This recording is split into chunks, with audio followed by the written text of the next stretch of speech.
Another great evening of racing. Hopefully, we'll begin almost straight away after round 2 in the F1 season in Saudi Arabia last week, where I managed to secure 1 championship point by finishing in 10th. I am buoyed potentially by our pending adventure in Australia, around Albert Park in Melbourne. It's sort of like an F1 circuit, and it's sort of like a street track. There are areas with quite wide parts and big runoff, but then other bits are a little bit more street tracky in feel. It's not as narrow as Jeddah Corniche, so that's something. But you know, them walls do continue to threaten as I'll probably bump into a few. Hey, hello, Cheesy's here, who got gifted a sub, by the way, from Gilly last week. So they'll be able to enjoy ad-free viewing for some time, let me tell you. Welcome on in.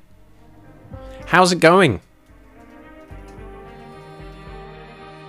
What were you playing today? Let's have a look. Unturned.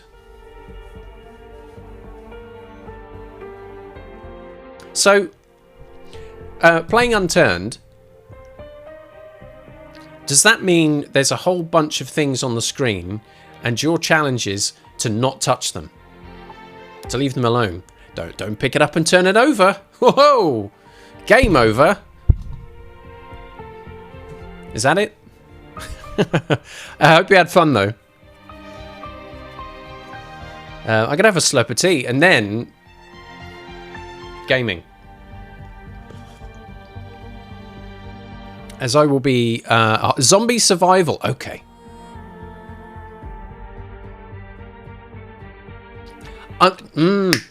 Unturned. You don't turn into a zombie. I get it now. You saw the cogs turn in real time there. Speaking of things turning or not. Is my yeah, that seems comfortable. Of course it does. Right. So we've thanks. SMRT. That's me. So many buttons. That's me. That's me. Here's the question. Should I have saved my money and got the bigger Stream Deck than the 15?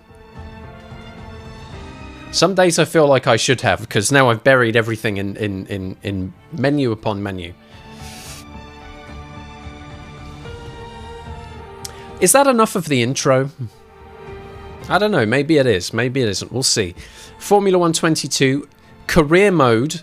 Every Sunday, another race weekend in the F1 22 season. There are 22 race weekends. Almost half a year of this. I mean, I'm fine with that. I chose to do this. I mean, thanks for sticking with me, I guess. Let's get into the game, shall we? We've got a Pirelli Hot Lap coming up first before we actually get into Australia, so we should probably do that, huh?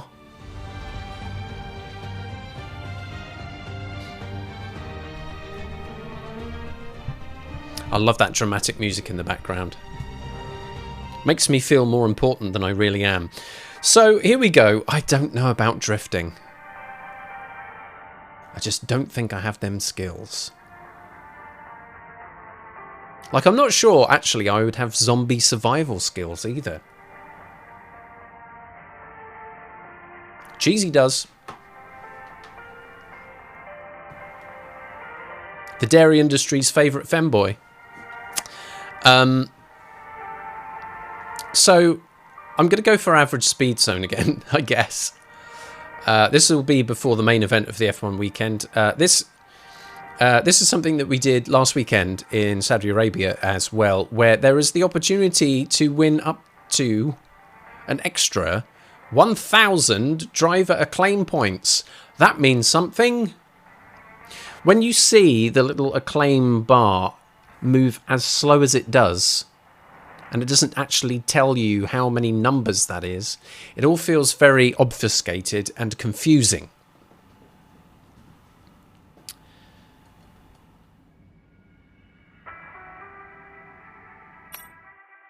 Let's see what we've got. What we're driving, and what our expected average speed is.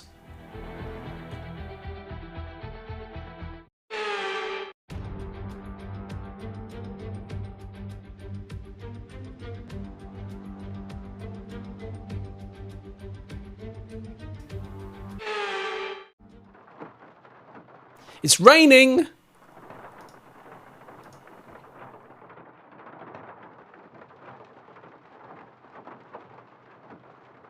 Hello, is everything working? Jump scares. Meow!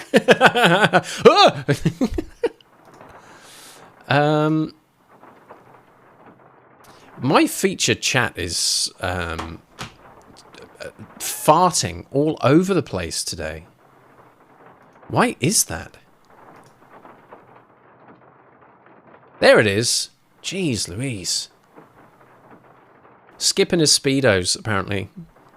That's I think maybe that's a wrestling game. That's what I played on my test stream many years ago to one person. So here we go then. Average speed zone here in a Merc. Take on a challenging section of the circuit in the rain, by the way, in which the average speed is measured. The best speed over 3 attempts is the final result, but be careful not to leave the circuit or stuff. I've been welcomed back to the chat room. That's great. 86 miles per hour. 250 in them driver doobries. 90 miles an hour for 500 driver doobries. And 93 miles an hour for 1,000 driver doobries. I get 3 attempts at this. It's not the average of the 3, but the best of the 3 that I will get awarded for. So, now that we've looked at the text on the screen, I can bring myself back up and you can look at my gormless, concentrating visage as I basically make a pig's ear of the first lap, because it'll be like, oh, how does this handle? And then we'll just have to take the rest from there. Let's see how we do.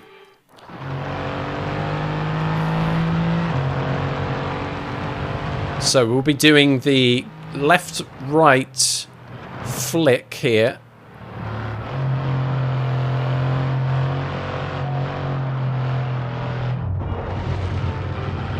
And I went wide on the right, so I've disqualified there. Excellent start. Sad music as well in the background. You failed. All right, here we go. Attempt number 2.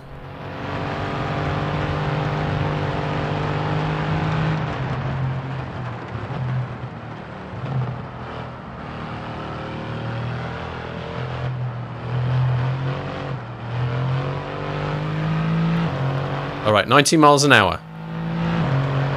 91, 92. Hold it together. There's another turn coming up. Flip me. I was not expecting. Oh, no. Too deep. And I've disqualified, surely. No, I'm still on the circuit. Can we get bronze? Oh, heaven to Betsy. No, we cannot. So that's sad music time again.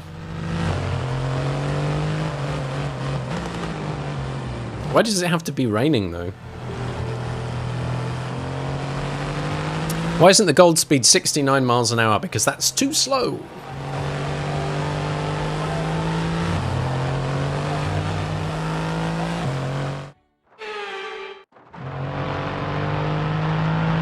you want me to order a pizza? Yes, Lisa, please. Oh boy. I'm kind of drifting in the rain here, right? Because there's no grip.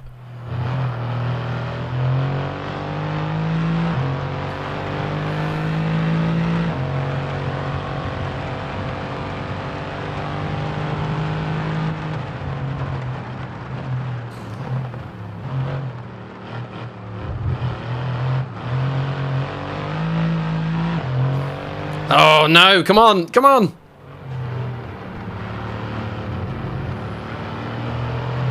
Well, it's bronze. That was really hard, actually.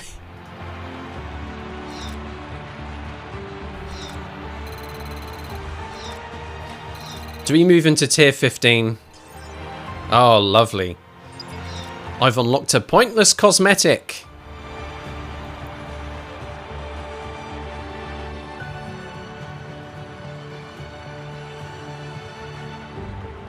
This is, I'll get fired by my team now. So, average speed zone, 89.35 miles an hour.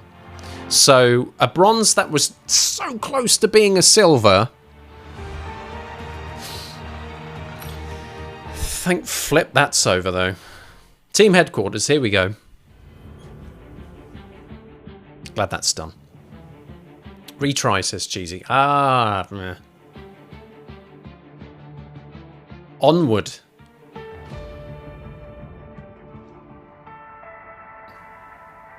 So, we go into the Australian Grand Prix with the same set of components and body parts and stuff that we would have taken to Saudi Arabia because our developments sadly failed. They should be due, however, in the week following this Grand Prix. Powertrain, aero, chassis and durability all have updates, and we hope that they will all be a roaring success. So that means for this, I'm going to have to hope that I'm good instead of new bits on the car making me look better than I actually am. Okay, the same sort of tyre allocation that we usually see. So let's just get stuck in. Make our way. Oh. Why has that come up? Doesn't help me. Practice 1. Although we will, I think, first arrive in the motorhome.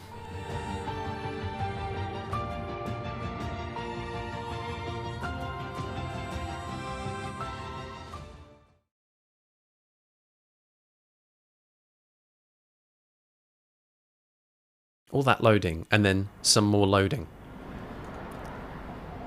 Hello. Oh, okay, here we go. It's, looks like a nice sunny day out there. So that's encouraging. Let's take a peek at the workstation and see what we've got waiting for us now. I was concerned in the Pirelli Hot Laps that there was wet conditions. Here's the weather coming up for the weekend here. Practice 1, mixed conditions. So we do have a mixture of the kind of maybe slightly drier periods, but quite a bit of rain. Practice 2, practice 3 qualifying, all look good, and then we've got a wet race. First rainy action of the F1 season. So practice 1 could be quite important in terms of getting a feel for what it's like to drive an F1 car in the wet. We'll see how that works out. Let's have a look at the messages here. Let's start with our engineer Mark giving us the forecast. And you can see wet conditions on track are expected for the entire race. This qualifying looks dry, but there's a real danger of rain in the race itself. You might want to consider working on a higher downforce setup in practice. It'll slow us in qualifying, but it will be a good call if we do have a wet race. This will be... I did some experimentation with car setup in Saudi Arabian practice, but this may well be a case where we go to a slightly higher downforce setup by the time that we are in practice 3. The car setup has to be all sorted and done and dusted, I think, before qualifying. So that is something that we have to take into consideration.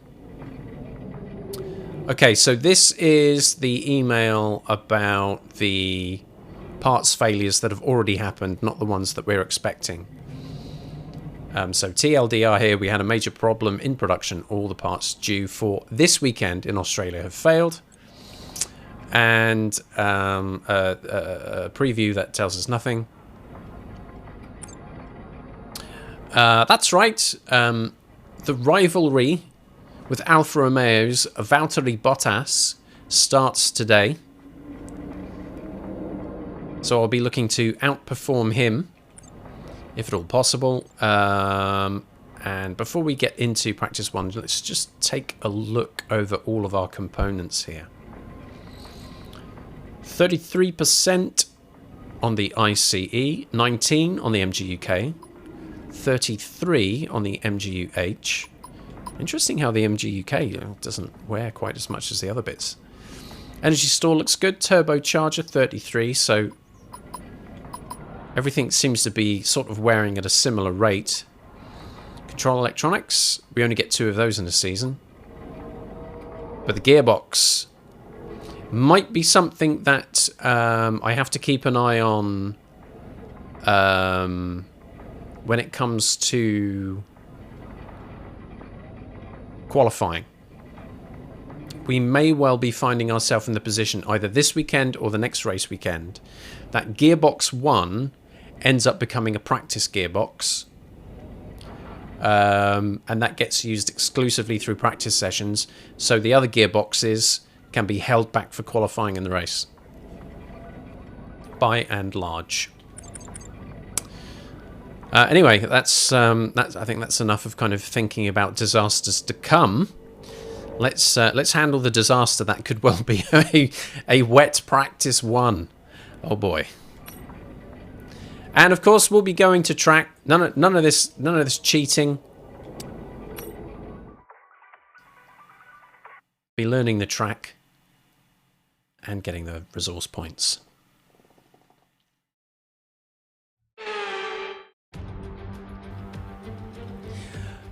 Oh.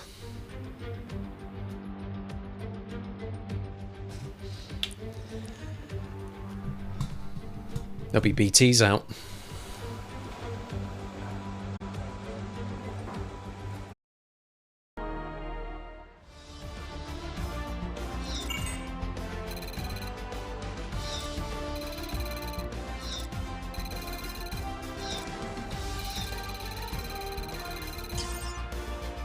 Yay! I won nothing. Beautiful stuff. The session has drawn to a close, so let's review our top 3. Sainz, Leclerc and Max Verstappen. What an incredible practice session. The fun doesn't stop here though. Join us again as the rest of the weekend unfolds. Ooh, what an incredible practice session. I mean, it was okay. I don't know what he was seeing that I wasn't. It was an interesting practice session. It started out wet. We had probably about 35 minutes of wet conditions. The first practice program was track acclimatization, which was done on full wets. Then there was an opportunity to do that again on the intermediates. There was also the race practice program, which was done, I believe, on inters. I might have used 2 sets of wets, actually. I can't remember what I did now. Did I do 2 sets of... I did 2 sets of wets. That's it. two different track acclimatization. One, they were both on wets. One with the regular car setup, and one with increased downforce. That was it. And then I stuck with increased downforce and did not track acclimatization. No. Race practice program on the inters with increased downforce. That's what I did. And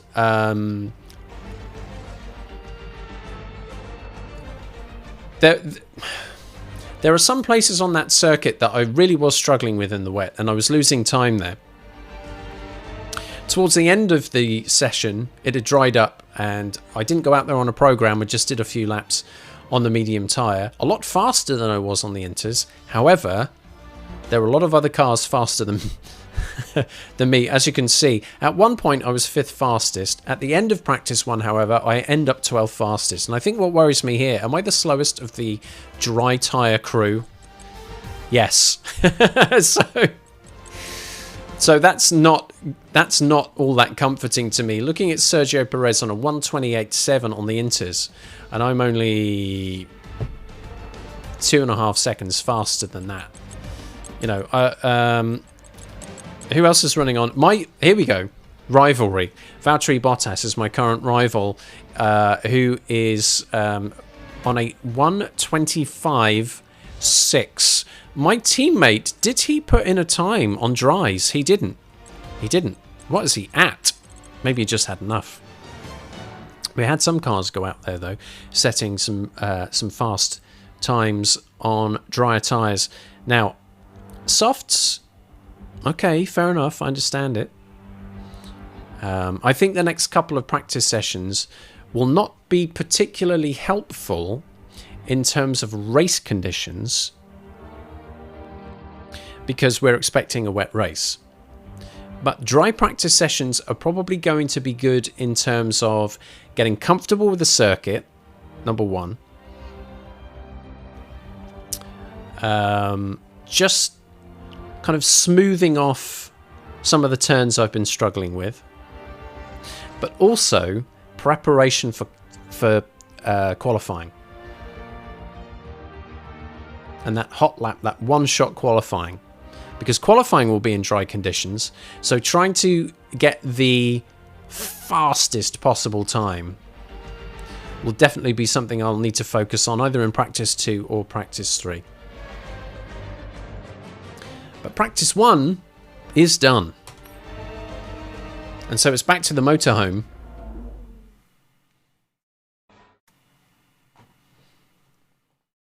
Probably for no reason. I guess you could save there or tweak a setting or two. Maybe that's it.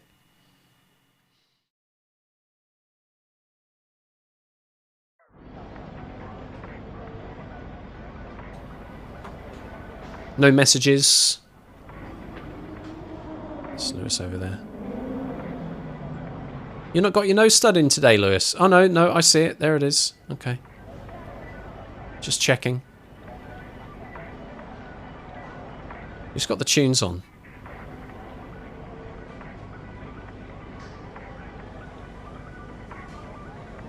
Can't work out where it's coming from. Anyway, fun.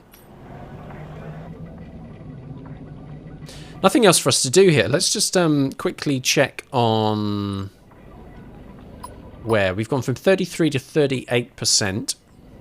How's that gearbox? Here we go. 59%. May want to swap over to gearbox 2 before qualifying.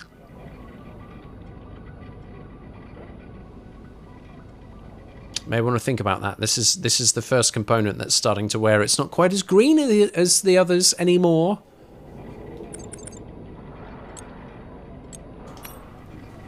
Let's go to track for practice 2.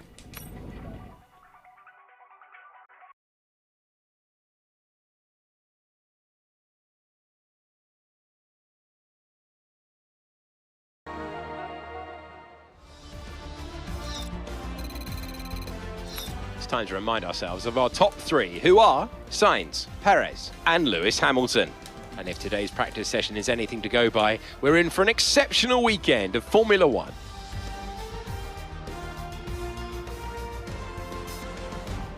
Exceptional. Practice 2, done and dusted. ERS management was a tricky practice program. I was not able to maintain decent pace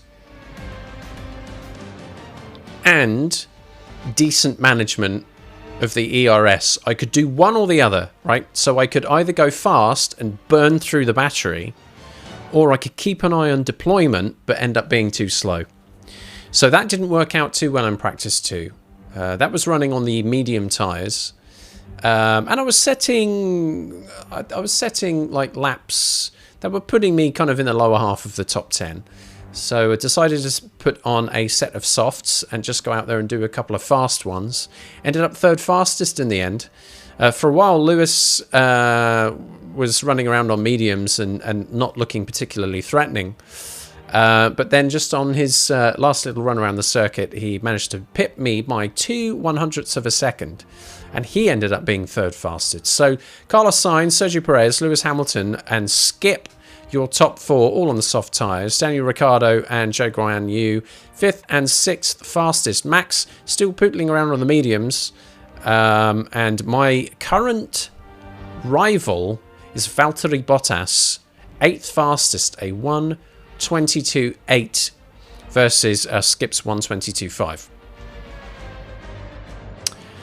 At the end of practice 2, I decided to fit the second gearbox, and now I'll be reserving gearbox 1 for practice sessions only. In practice 3, I'll just run around in that new gearbox, try the ERS program again, try a hot lap or two, and that'll kind of be it, I think. Not much else to do by that point. Then we can move on to qualifying. So that's practice 2 anyway. And we'll move on back to the motorhome for practice 3.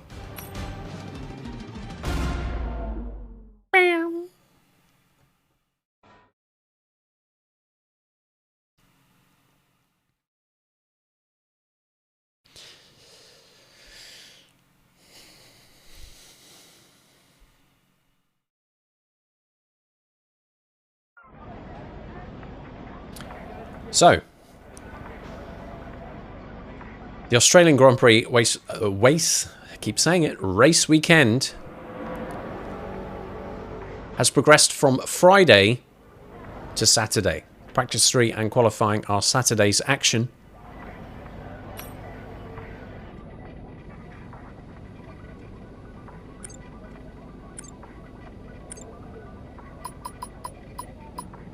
So, gearbox 2, soon to be fitted.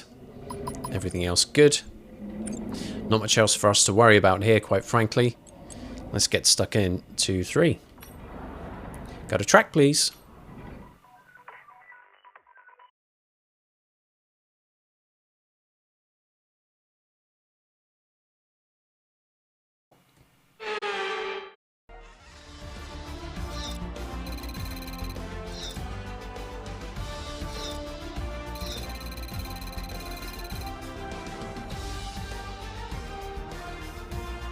And with all the cars now over the line, let's see our top 3 again.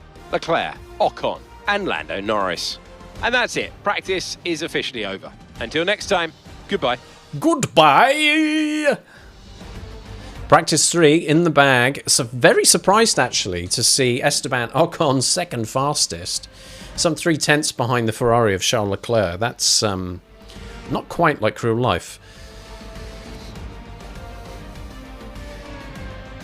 Charles Leclerc fastest in the Ferrari, a 1:21.4. Max Verstappen, arguably Leclerc's largest rival, 8.5 tenths slower. What the heck? Still, the main important, the highest priority thing to discuss is the fact that on soft tyres, I ended up only 10th fastest. It's my fastest time throughout the entire weekend to date. And there was a period of time that, you know, I was a little bit higher up the timing sheet than it turned out at the end. Perhaps it's encouraging or discouraging that I'm only 4/10 slower than my teammate Lewis Hamilton. Is that me having a good weekend? Him having a terrible one? A little bit from both columns. We'll have to see. Staying close to my teammate. Most important thing. My rival. Where did he end up? 13th fastest at 1:23.2. So we'll keep an eye on that. My fastest time as well. This is probably worth noting. My fastest time was set with the car set up for the rain. So it's difficult to say whether every single car ahead of me had that set up too, or whether they were still running a dry setup. That's it. Lull myself into a full sense of security. Very sensible. Practice is done, folks. I cannot do any more than what I have done in those sessions. So it's qualifying and then the race. But first, let's get back to the motorhome, I guess. Bum, bum, bum, bum, bum. Oh, here we go. Resource points. Delicious. There's my acclaim. A little boost.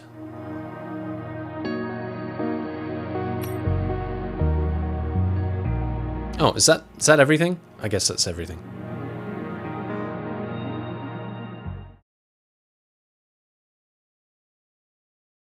What's next?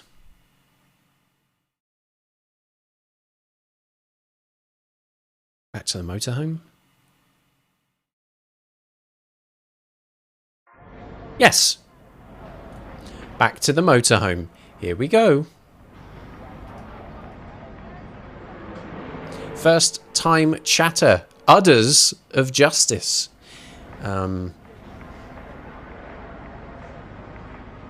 That's very kind of you. Thank you very much. What an utter pleasure it is to have you here.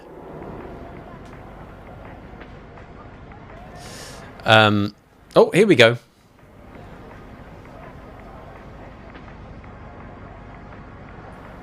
Long delay. You look like a baby face.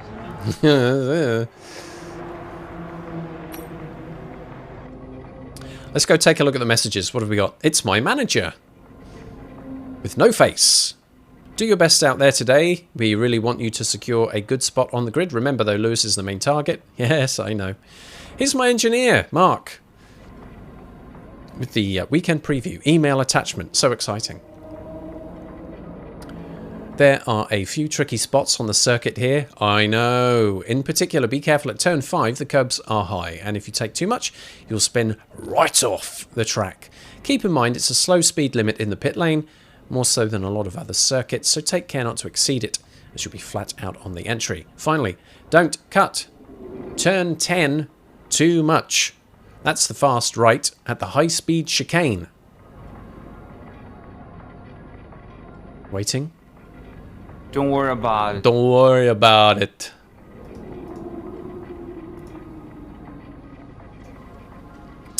That's the fast right. There's time to be found if you keep your foot in.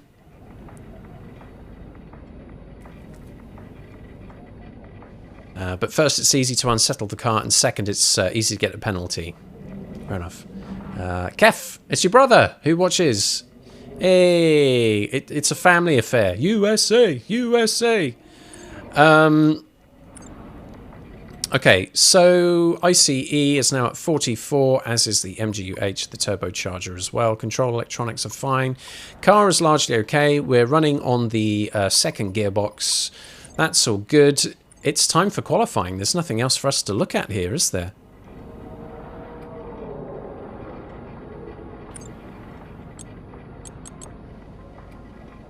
Before we do, Rich T. Roo asks a follow-up question from Thursday stream. Have we heard from Planet Lave since the other day?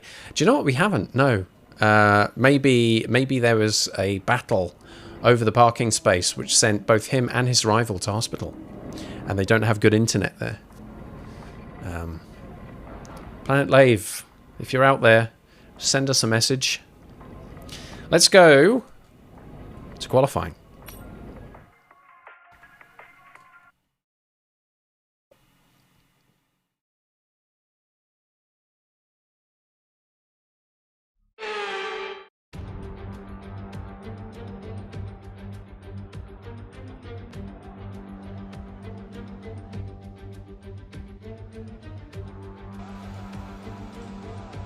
Hey, there I am.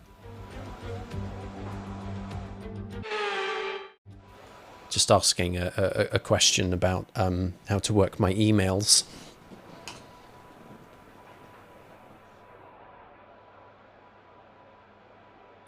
Car setup is on increased downforce. We have this in play more for the benefit of the race than we do for qualifying. It is suboptimal in that respect. Track temperature 26 degrees and will remain so, although cooling off as we're later in the day now. Not much else to say really, except fingers crossed for a good qualifying performance. Don't worry, I haven't forgotten the prediction. I'm going to get that set up for you right now. So, where will I qualify? I'm going to give you 2 minutes to make your predictions. And to be honest, there's been very little change in performance this weekend compared to last weekend. Therefore, I don't think the options have to change here. So your options look like this as the prediction is now underway. You have 2 minutes. Will I qualify in the top 10 or 11 to 15th place? Or right near the back of the grid, 16 to 20th.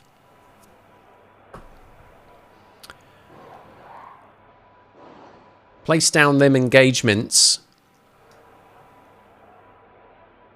I will not be offended wherever you think you feel is wisest to place those channel points, because I don't know. In the qualifying session, everything gets turned up.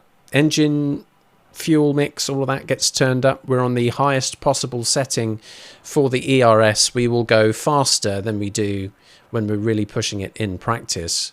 But so will everybody else. So that's going to be tough. Hopefully no mistakes will be made. So we're halfway through the prediction window at the moment. We've got 3 gamblers. And they've all gone for different options. Now, if I do make a top 10 position, someone's going to be doing quite well. With a 107 channel point stake, there's some 2,000. Close to 2,000 engagements there to win back. So that's not bad. Right, we've got 20 seconds left. I think that's probably a decent enough point for me to say, let's go. Fingers crossed. It's qualifying.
Hey, hey, hey, hey, hey, hey, hey, hey.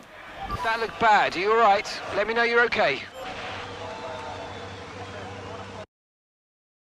I've shat it.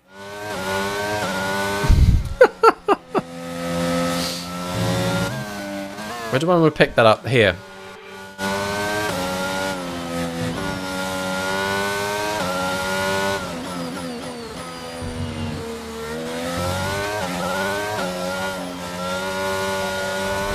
Ah, crap, crap, crap. Oh no, the pressure. The pressure, the pressure, the pressure, the pressure. The hobbits, the hobbits, the hobbits. So, it was all here, wasn't it? So, what do I want to do? Do I pick it up from the beginning again? Maybe I do, maybe I do.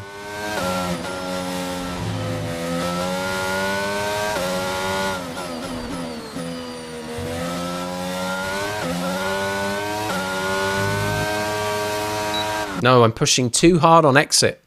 Losing the rears. This is bad, folks.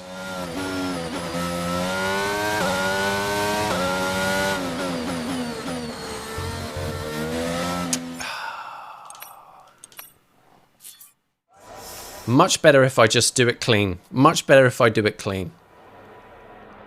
Let's just tune my head back in. This is so much harder than I thought it was going to be tonight.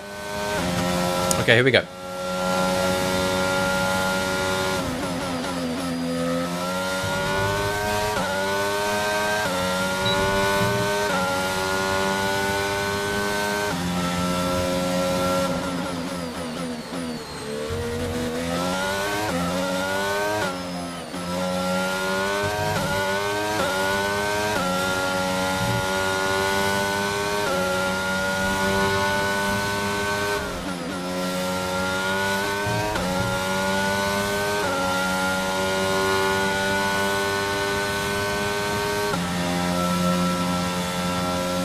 Come on. Top 10. Let's go.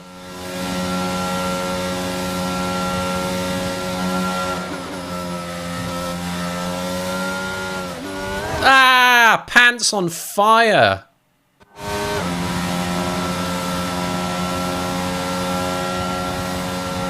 I'm cracking under the pressure.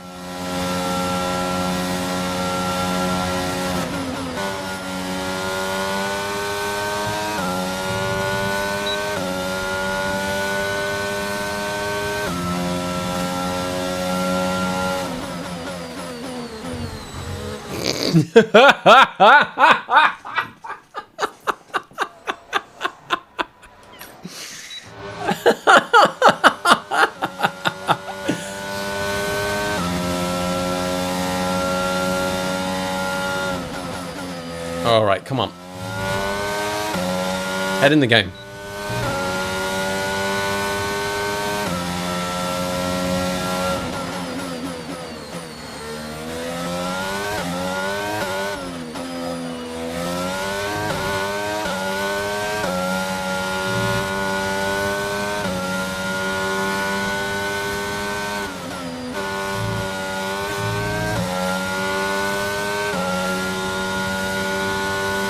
Perfect lap, let's go. Perfect lap, let's freaking go.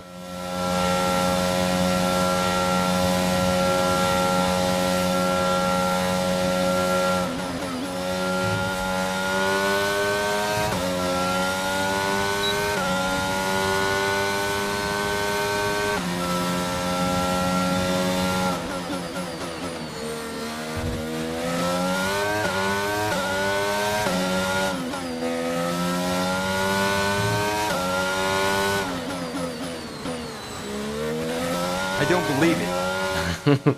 I don't believe it. Come on, top 10.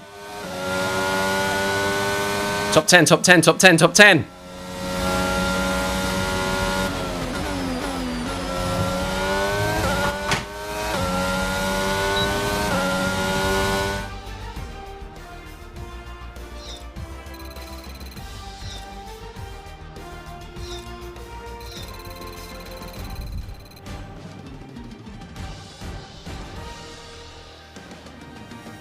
And with qualifying complete, let's review our top 3 today. Verstappen, Leclerc and Carlos Sainz.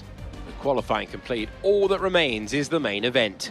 We'll be live and uninterrupted for the Grand Prix tomorrow, so make sure you join us then.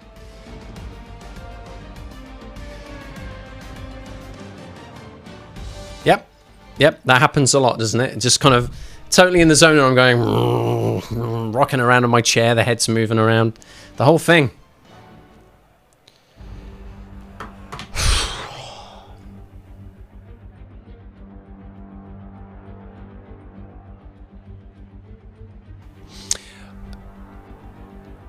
My aim here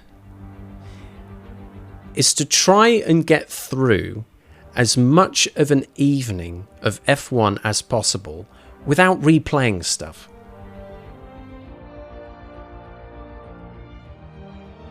On that level, I'm a long way off that target. That last qualifying lap,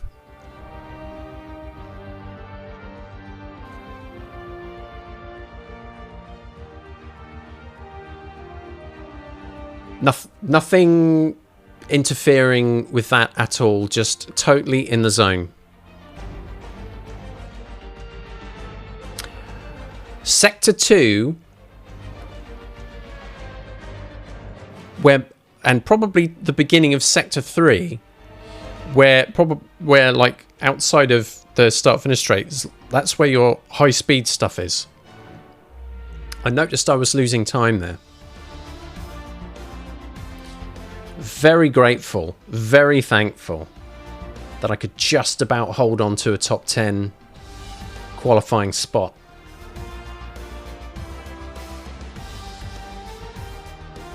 In the end, when at the beginning of that lap, it looked like maybe I could be top 4. I finish out qualifying in 9th place. So in terms of paying out on the prediction, that is a top 10 spot.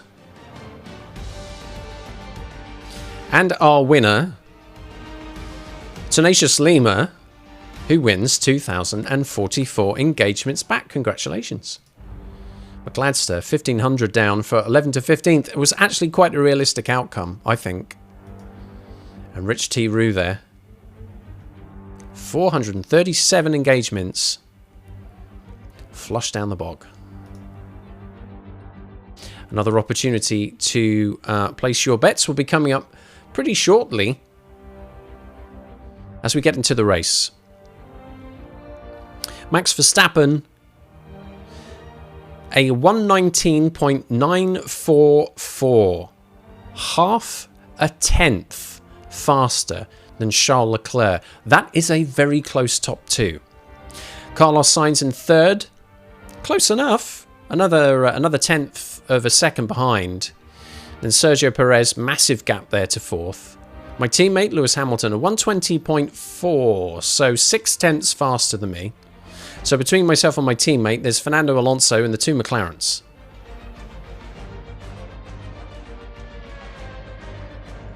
Rich T. He's a one, isn't he? You're a funny one.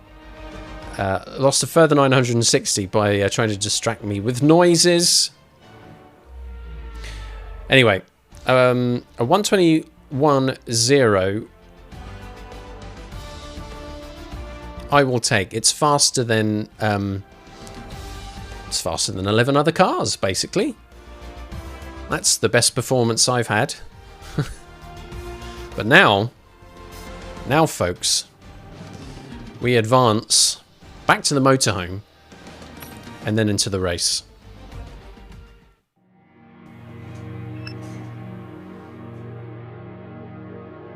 Completed qualifying, but I beat my rival. So, and in the rivalry with Valtteri Bottas, I am ahead 2 points to 1. That gives me some bonus acclaim. There it is.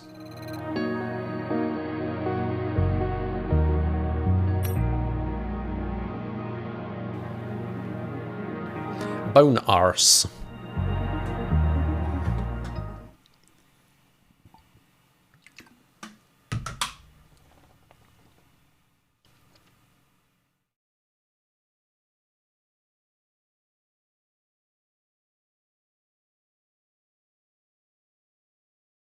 It's one of those big long gaps again.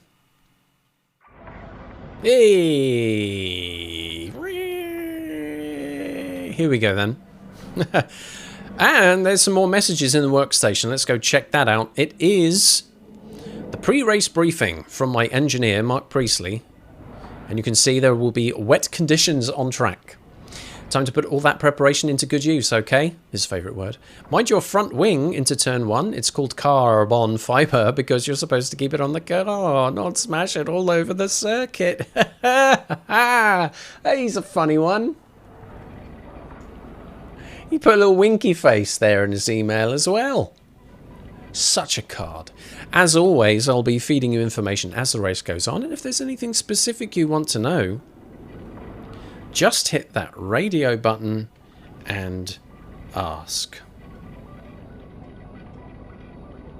Where is the thing that I'm thinking of?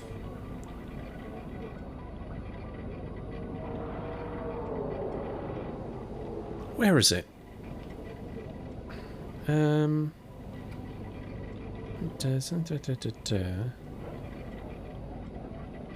is it?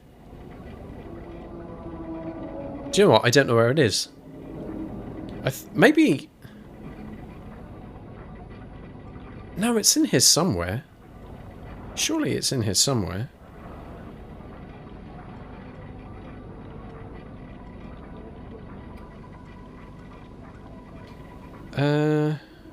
No. I don't know where it is. There's... What I was thinking of is there's a clip from the room where Tommy says to Denny, "Oh, keep in mind, you can talk to me anytime." And I thought I had it on my soundboard, but I couldn't find it. So maybe I haven't put it there. That's silly. Anyway.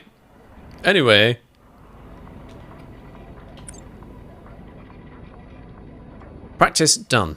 One-shot qualifying done. Finally, at last, the race cometh. And it's been a long evening. I had hoped I would have started this race about half an hour ago. That's me redoing stuff and taking even longer than I should. Naughty. Anyway, race time. Let's go.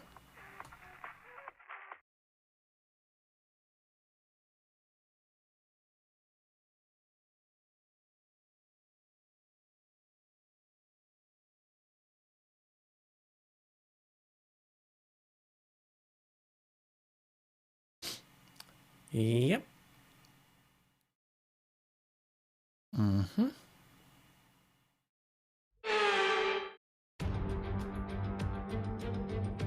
It's race day here in Melbourne as we continue with what could shape up to be one of the best Australian Grand Prix ever. Hyperbole.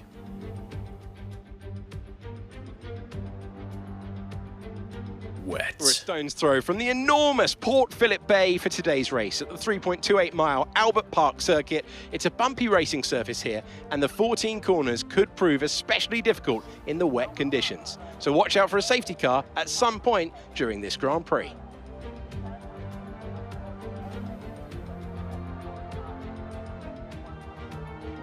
So with the race not far away from starting, here's what today's grid rundown looks like. World champion Max Verstappen starts from pole position. Don't forget skip watch. Leclerc alongside. Looking down the rest of the grid, we have Sainz, Perez, Sir Lewis Hamilton, and Fernando Alonso. Okay. Norris, Ricciardo, Here we go. Dip, and Esteban Ocon. Hey, same pose. Gasly, Magnussen, Yuki Tsunoda, and Bottas. Mick Schumacher, Joe, Sebastian Vettel, and Alex Albon. Stroll and Nicholas Latifi. A lot of groin coverers. Preparation's almost complete. Let's head down to the track. It's not going to be plain sailing for our drivers today, although with the sky falling as it is, perhaps sailing isn't too far from the truth. Natalie Pinkham, good to have you with us today. Your thoughts? It is a touch damp, isn't it? As a driver, there are three big things to worry about when racing in these conditions: standing water, tyre temperature, and visibility. Judging distance to the cars around you is really tricky when you're driving through the vast amounts of spray that these wet weather Pirelli tyres kick up.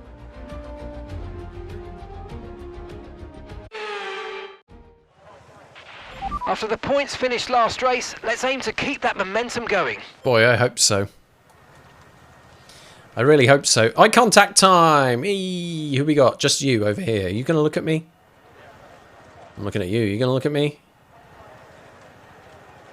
This isn't a power play thing. I just want to know if there's trust in this team. There's, you know,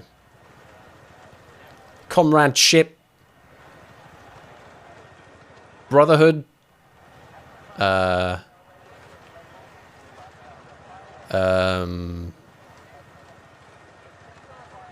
some kind of club.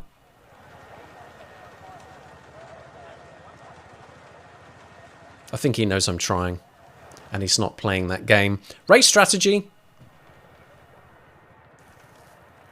Okay, so it's raining. It's raining throughout the race.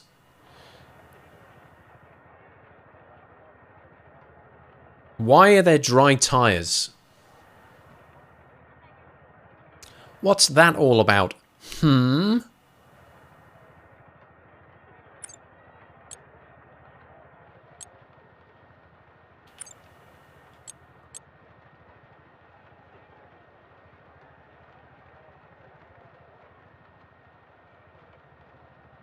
Now, I can believe that the circuit will dry out and that we would move to a dry tyre strat. I don't see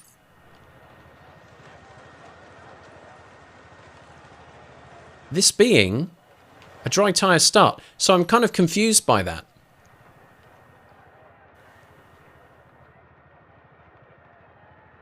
Jeez, look at this. So there's a projected and a personalized strategy here. This is all very confusing, and I want my mummy. The projected strategy is effectively what the team would imagine as the default strategy. Because I've done the race strategy practice program, there is also the personalized one, which actually, based on the performance that I've put in, means that I am putting in a 6 seconds slower race time. But it's an extra pit stop. So I guess the feeling is I'm going to be taking more life out of these tyres. And they want me to do 3 stints on the soft with a finishing stint on the medium. And there's only 6 seconds in that. The alternate strategy is effectively what they would have thought. In fact, look at that. I mean, you're not making a great deal of difference here on the projected strategy. Is a 43.35 and a 43.38 for the actual wear that I'm going to put through those tyres. And the fact that I will be slower towards the end of each of those soft tyre stints, that's probably what's losing me the biggest time. But yeah, default strategy and then personalised strategy is effectively the alternate one. I don't know what I would like to do. I think I would have to go with the personalised, but I'm confused as to whether I'm actually starting on the soft tyres or whether there's a call to put me on a wet tyre to start out with. That's the thing I'm not sure about. Also, fuel load, right? What's the difference? Slightly more fuel. The weight is more or less the same there, which is interesting. Okay, fine. I'm not arguing with this, but if I find that I start the formation lap with soft tyres and every other sucker is on intermediates, I'm gonna be raging. Why wouldn't the team? Because look, I could edit it here. I could go, oh, stick me on. In fact, actually, you're not giving me an option there. to go for wets. So is the theory then? Is the theory here then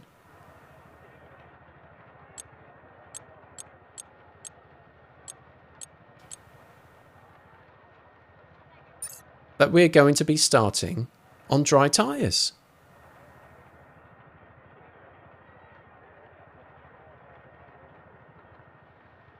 This really does feel like a journey into the unknown, let me tell you that much.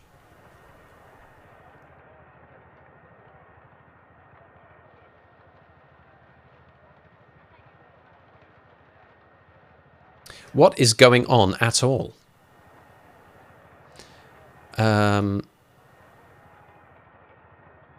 Let's get all those things in there. I'm using a different browser again for my stream manager today. Used Opera GX last time, using Firefox this time. Just trying to find the kind of the best performing browser, basically. That seems to be doing it for me. Right. Let's get a prediction going, shall we, for the race. I'm going to set that up right now. Maybe slightly different options this time.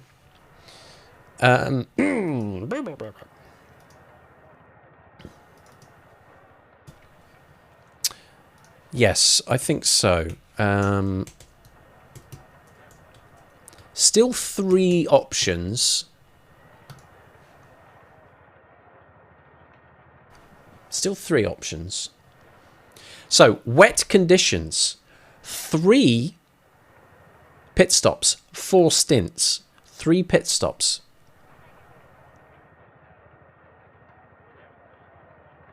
It is literally fast and furious in the ready money round. And that's what we're going to have for the next 3/4 of an hour. Actually, do you know what? Whoops. I'm going to delete that and return points. I'm going to give you 5 minutes. I'm going to give you 5 minutes.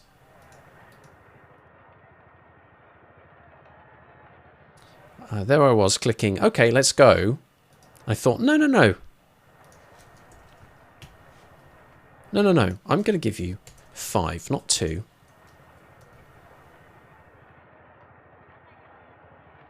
Make your flipping mind up. Oi, there. Anyway, here we go. So, start prediction. 5 minutes. Where will I finish? Don't worry about it. Don't worry about it. Don't worry about where I'll finish.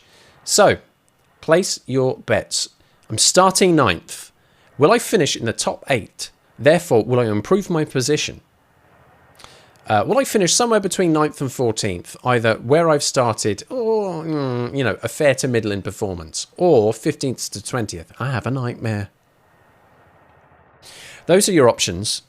At this point, folks, it is time for me to take the pre-race pee. And I'll top up my water bottle as well, I think. As when I return, we will be starting the Australian Grand Prix and we'll be having about 3/4 of an hour of racing action, which is very exciting, but also, geez Louise, it's like 20 to 10. This is a very long stream today. I need to buck my ideas up and pull my socks up and all the rest of it. So I'm going to go take that break. Everybody, enjoy placing your bets. Just under 4 minutes now on the prediction, and I will see you in a few.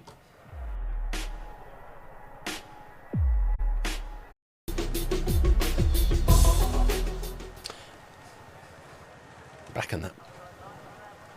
In it. Cool. 10 seconds left. Woohoo! On the bet. Let me just get myself back into some sort of racing position as he scoots around in his chair. There we go. Let's have a look at that wager. Hey, here we go. We've got a total of 5 gullible human beings who have participated in the prediction. 3 of you are saying I'm in for a top 8 finish. And then we have one on 9 to 14 and another one on 15 to 20. So 47% of the wager, top 8, 33 on 9 to 14, 20% on 15 to 20. Best of luck to all of you. I have no idea where it's going to end up, but I'm sure it could be an absolute disaster.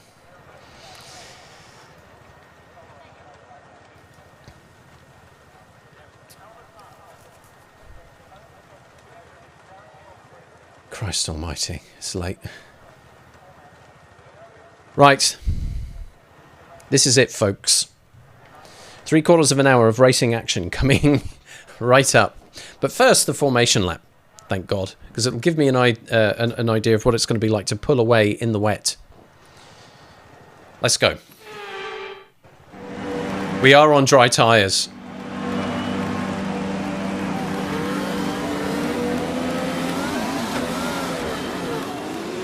Okay, how was that pull away?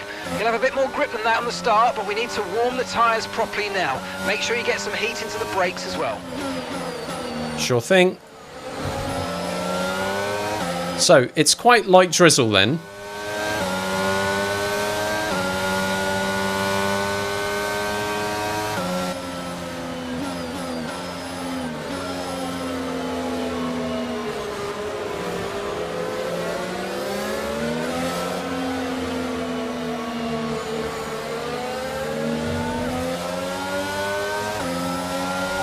Rain could be with us for a while. Light rain conditions for the foreseeable future.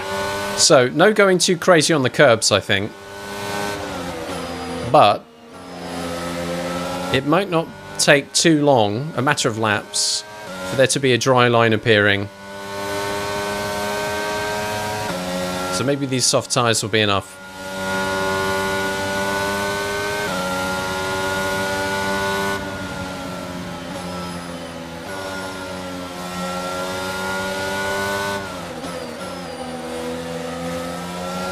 These tyres are not warming up enough.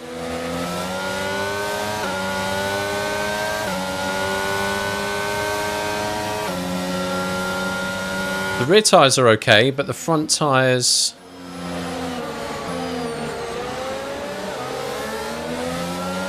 just the front right needs to get a little bit more in the window.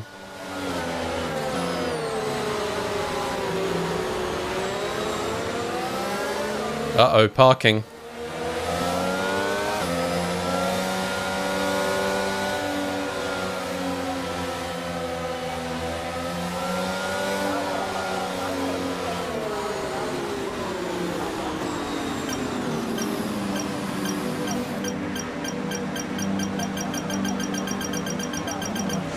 Okay, that's not an ideal placement in your grid slot. You're going to need a good launch at the race start.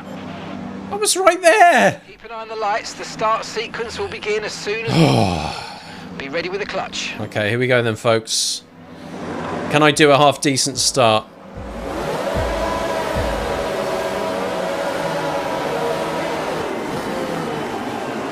Not too bad, not too bad. Pulling away. Second phase is terrible! Whoops. It's just like last week. First part was alright. Second part...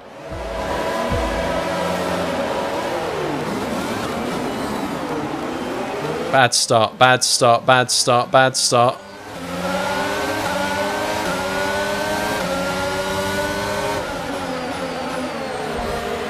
But we can come back from that. That's my rival Bottas.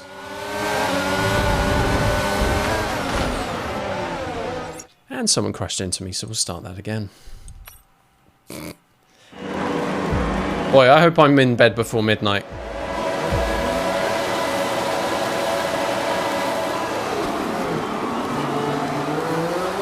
Decent pull away. Decent pull away.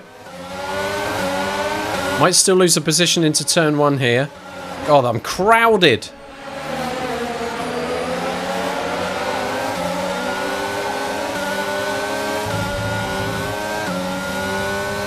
Bodywork okay? Bodywork's fine. Alright, this is good.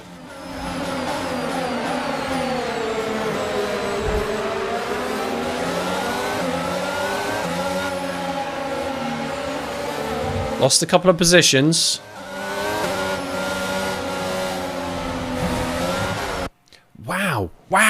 Wow! Head in the game, let's go.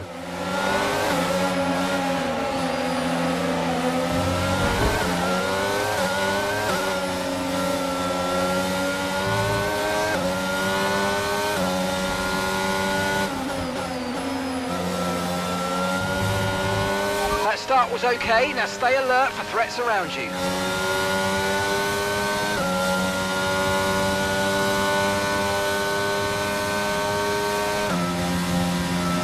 Okay, I'm falling behind the cars in front. Here's what's worrying me.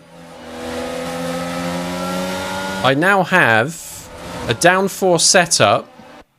A downforce setup, which is not going to help me in this race. I was expecting it to rain heavier than this.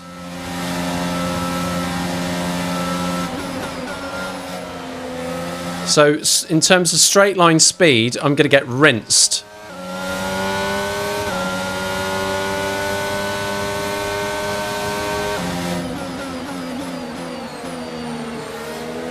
So my turns have to be beyond perfect.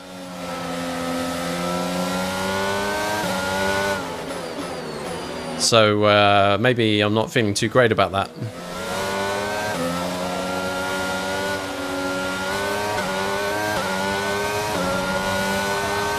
This could be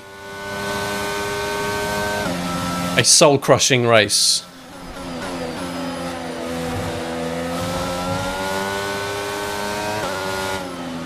Especially if I keep making mistakes like that. In bed before midnight, come on.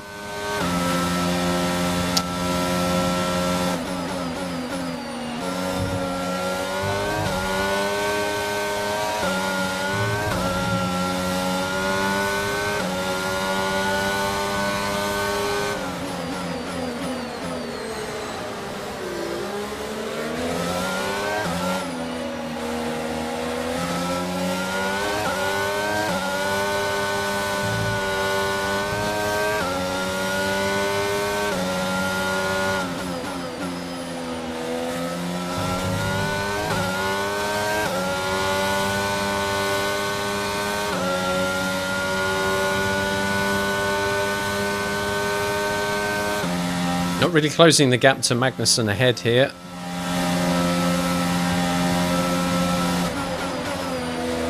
And Sonoda is right up my rear end. As soon as DRS is active, I'm going to get murdered. There is a yellow flag. Do we have a car retiring? We do. It's Perez.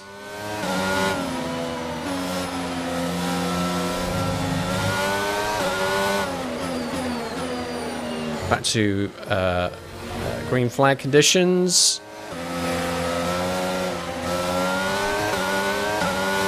I'm not getting the best grip yet. I'm not sure whether it's really properly dry tyre conditions. I think we're all just trying to muddle on through.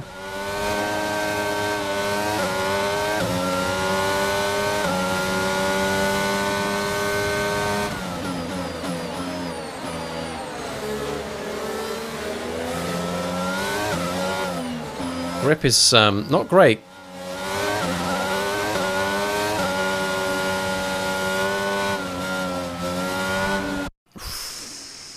Hey, jeez. Whoa, blimey. Yeah, and other sounds.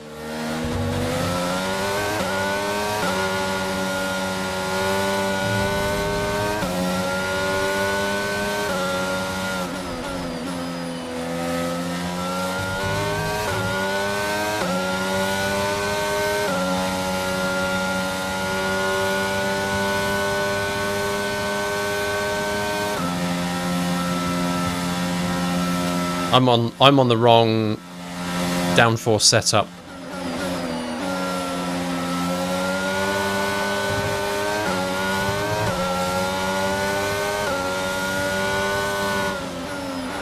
So I'm screwed. I'm screwed. This race is going to be so bad.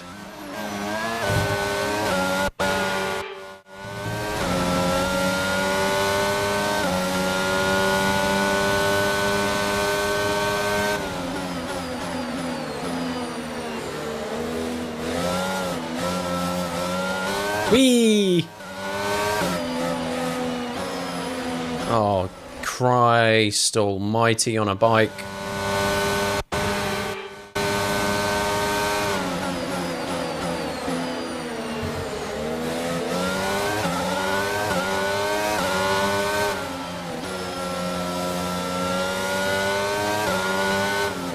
I'm pitting on lap 6. How many other cars are going to be doing that? I mean, if we're all starting on the softs, you'd think we're all having to do something quite similar.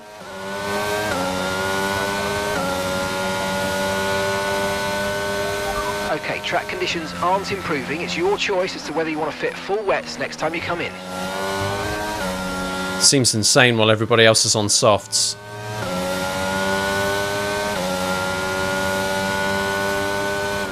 Arguably, if I come in and I'm on intermediate tyres and I get a slightly better play, they could last me a little bit, but even still, softs are...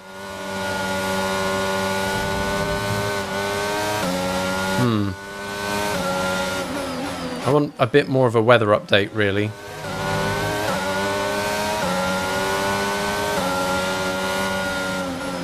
Holy cow. I do need something with more grip. Because I'm struggling to get what I need from this car right now.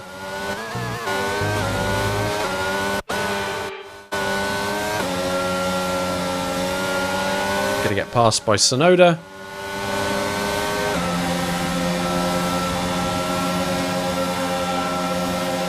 Okay, let's try and get those places back. Mate, it's not gonna happen.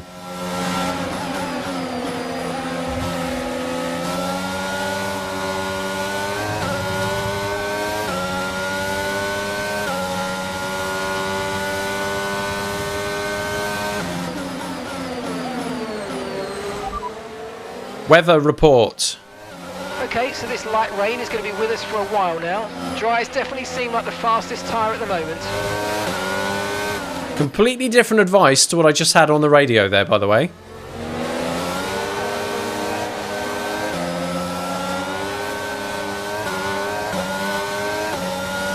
Great engineering.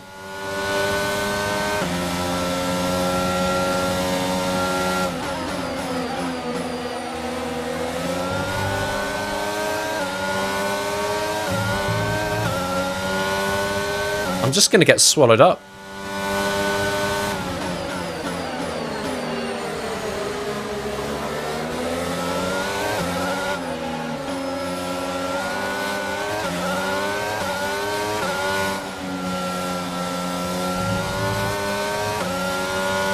No need to worry about the tyre condition for now. Everything's looking good. You're hilarious.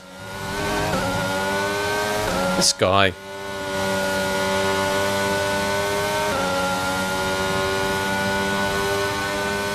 So my rival, Valtteri Bottas, is now a second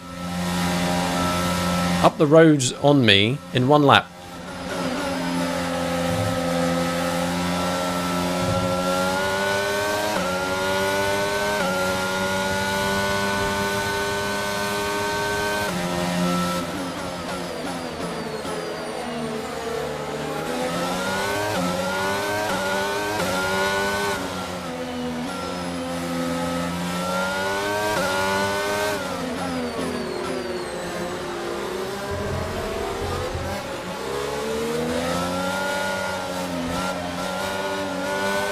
Holy crap. It's like I'm on ice. Okay, we might want to consider pitting early. There are bunched up cars ahead of us. Box this lap. Okay, we can take you this lap. Fresh set of soft tyres, let's go. If there are cars fighting behind, so they're holding themselves up. Now if there's bunched up cars ahead as well, these tyres are dead. Bono. Oh, fudge biscuits.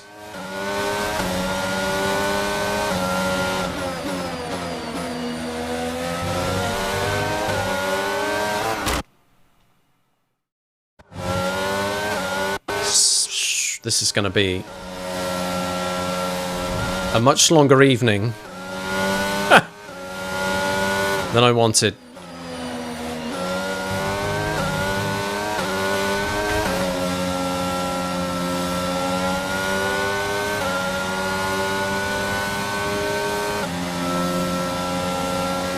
coming in this lap to change onto another set of soft tyres.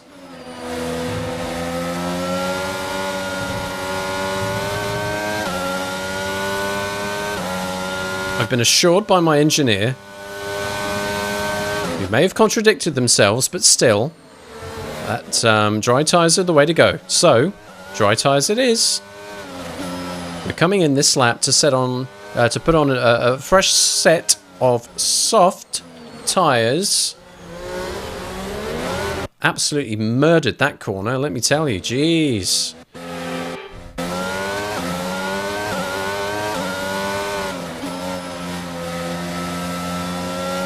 Hello, Nick.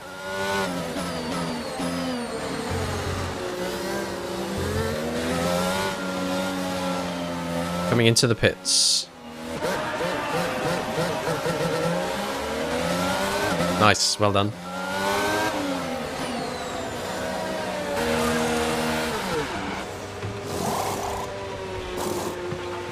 Perfect job on the turn in there, mate. Looks like a nice stop time. We're happy with that one. Okay, so tyres are going to be cold. We've got Stroll. 2 stops remaining now. 2 stops remaining in this strategy. So the hope here must be that other cars are having one fewer stop. And that maybe I can get the jump on 1 or 2 of them. But I'm now 18th of 19 cars. I was already losing positions anyway. So this doesn't seem like the most insane gamble. Let's see what we can do.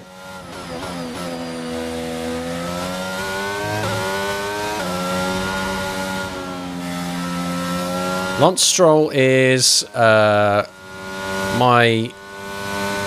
big concern. And he is closing. Okay, Lewis is in for his stop. So again, that's got to be the car setup, right, and the aero decisions that were made.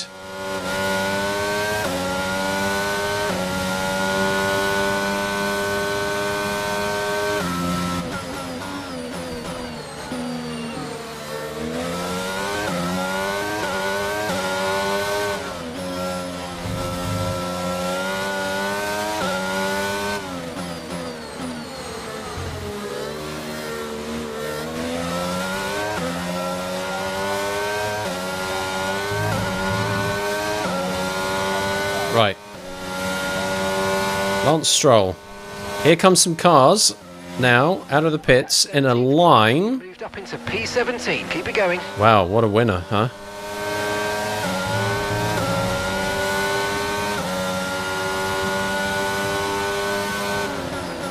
There's Bottas, who overtook me earlier. So it looks like I've actually lost a position to Albon.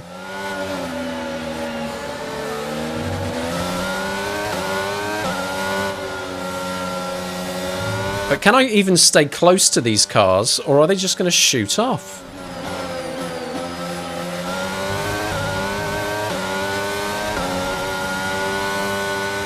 Light rain will stay with us for at least 20 minutes, maybe more. Light rain is here to stay.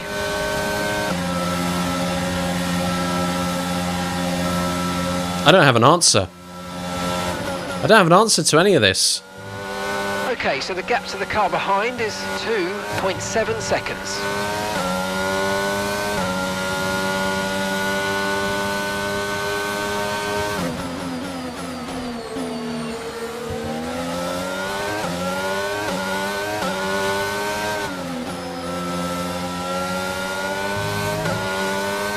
My whole practice plan this weekend.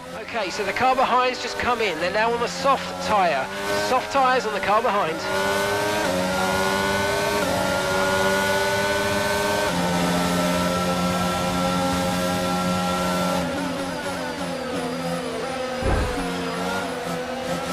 Get yourself shat on.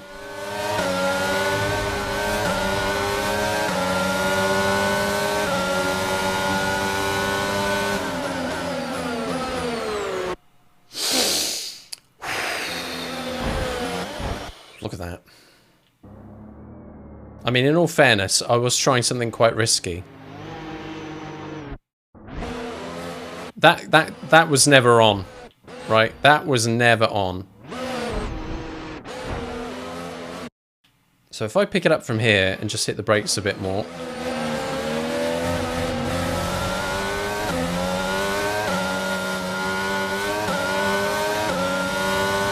Flipping heck, man.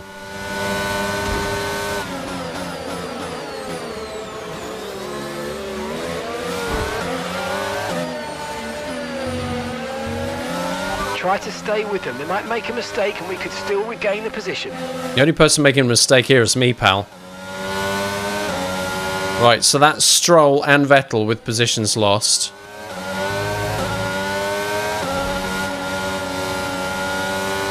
Full race update. 16th. We got P16. Christ on a bike. Ahead of you. Okay, the gap is less than a second.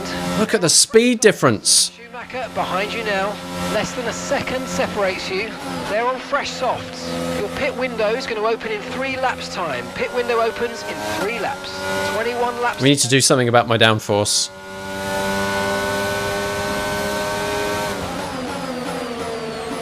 Oh, Jesus.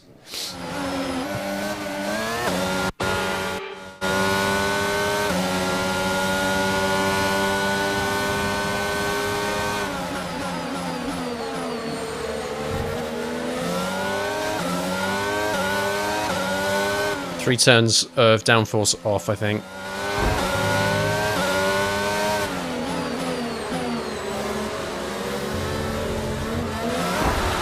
Yay! I hate it here.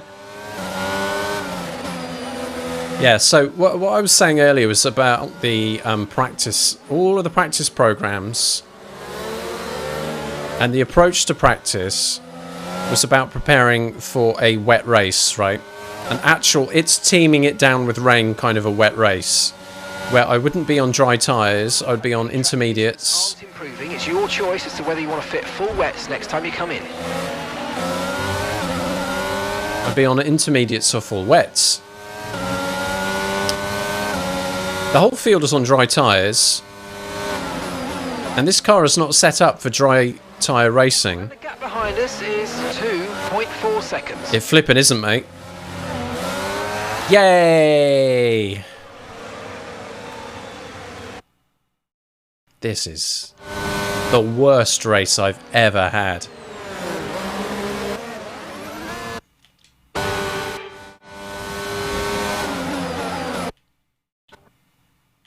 It really is the worst race.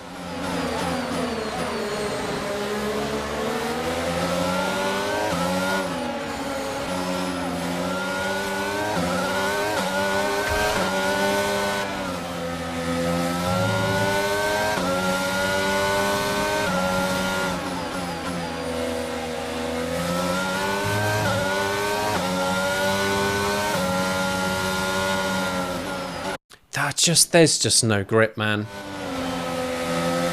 What do I do?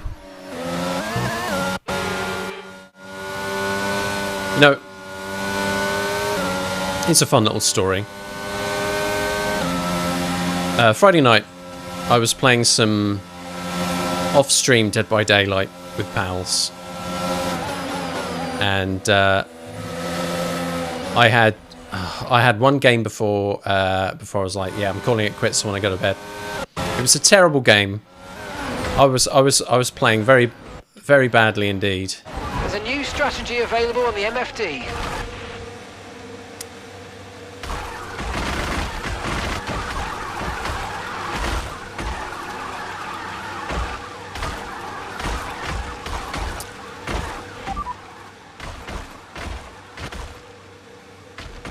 Copy.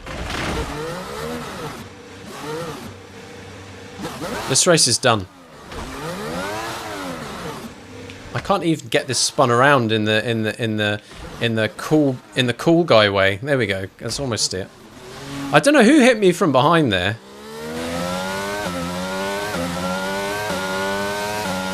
Okay, clear. I mean,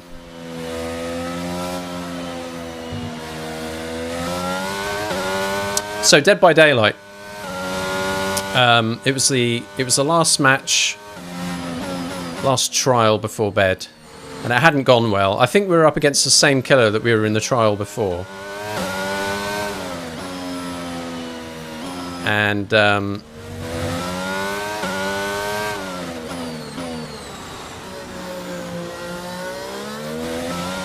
I was hooked twice quite early on, and I was picked up again, and I was being sent to my death hook. I just disconnected. Like, screw it, I'm out. And I'm getting that vibe here. That was a fantastic stop, faster than we were expecting. I am going to finish last, and at least a lap down. So make of that what you will. Okay, stay clear of the white line on the exit. We'll receive a penalty for dangerous driving if you cross onto the track. So this is now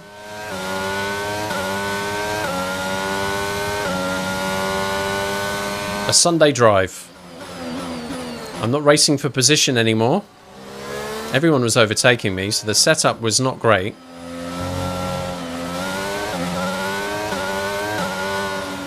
This is now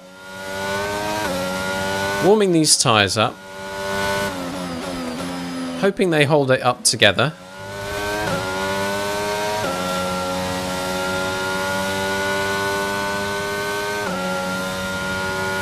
And once we've got them in the window, I will just take the rest of this as a little bit of practice, just getting used to, see if I can get any better at doing laps in drizzly conditions. Because unless a whole bunch of cars cark it in the next 15 laps, I'm only ever going to be last. This, despite being a very wide, fast circuit that I've often enjoyed racing on, this is basically turned into Son of Monaco. Very dispiriting, but that's the way it goes sometimes.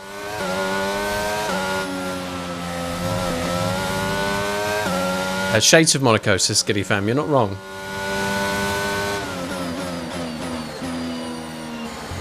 I'm going to get blue flagged if any car gets close, because they'll be lapping me. So fine. Alright, that's the race we're going to have.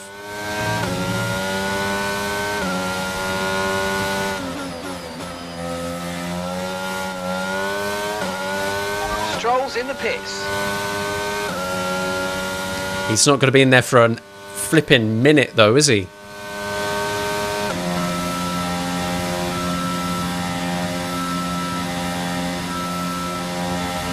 Had my ERS open that whole time actually, so now my battery's dead. Let's charge that up. What's my fuel usage like, by the way? It's well up. I can't increase the fuel mix though.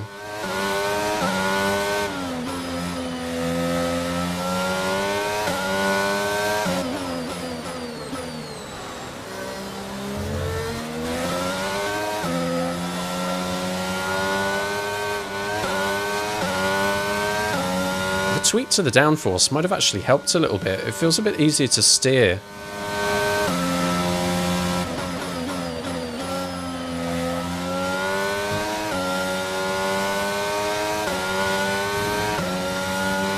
Full race update. Okay, we're currently at the back. That's last place. Yes, man. Ahead. Okay, gap to the car ahead is 49.6 seconds. Easy. Fresh softs. You've got 4 laps until your pit window opens. Oh, fantastic. 17 laps to go now. Am I pitting for softs again, or am I in for mediums at this point?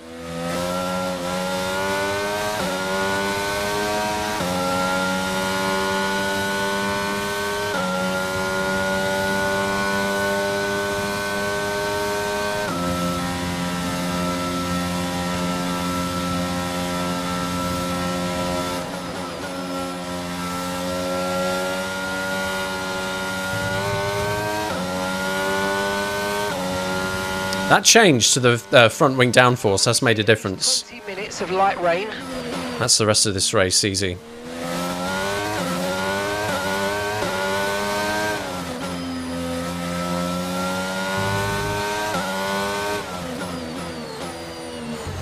Teammates in the pits, that's nice. Lewis is in the pits now.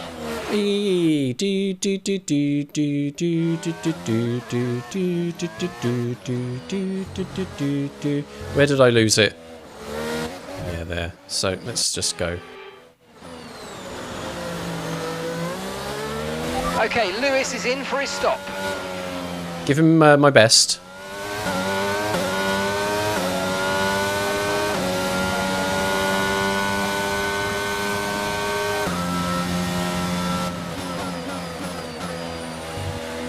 That's me a lap behind Max Verstappen.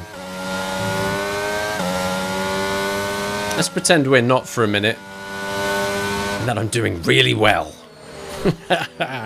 Come on, let's catch him.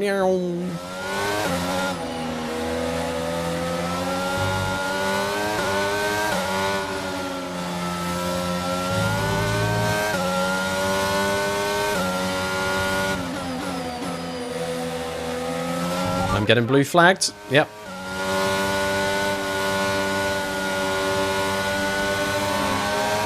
Carlos Sainz, second place.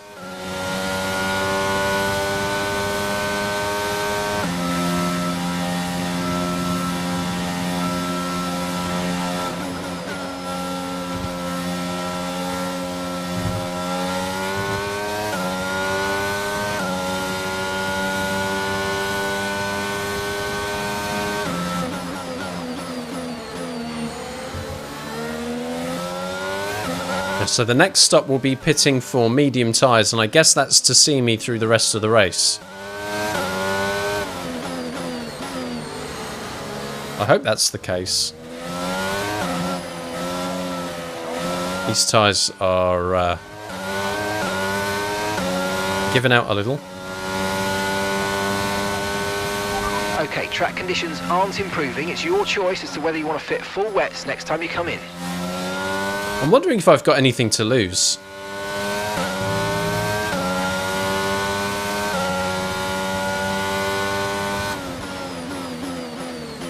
I don't know. I don't think intermediates is the way to go.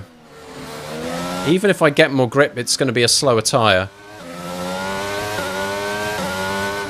And if there are points where I can hold this car together on the dry tyres, then why change that habit? Just make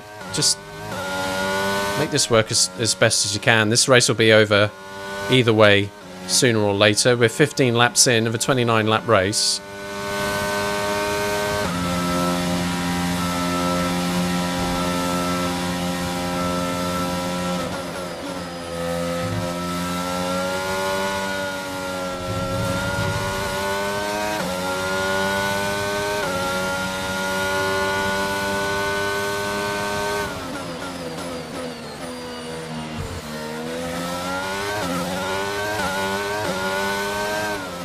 Lap 17 or 18 then for the next pit stop.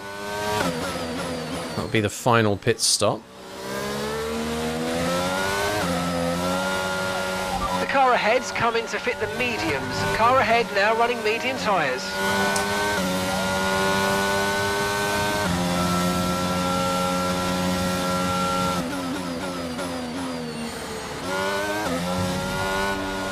Driver in front.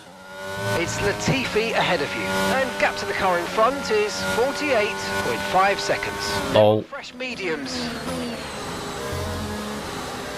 Pit stop information. All right, we'll be doing one more stop today. One stop left in this strategy. Okay, your pit window opens next lap.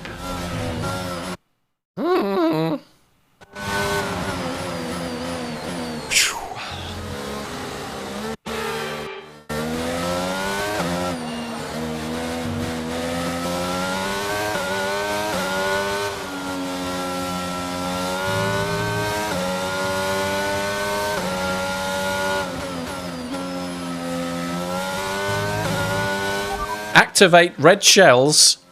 Didn't receive that. Repeat the message. Repeat the message. That's a shame.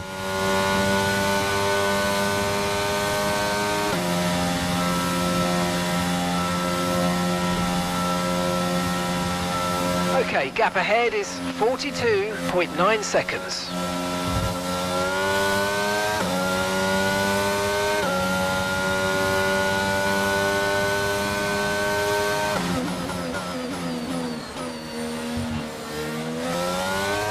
I hate that I'm starting to do better now. But the damage has been done.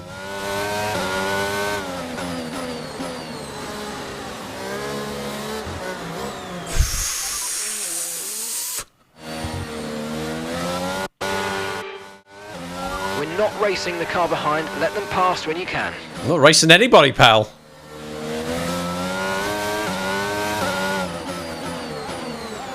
There you go, take the inside.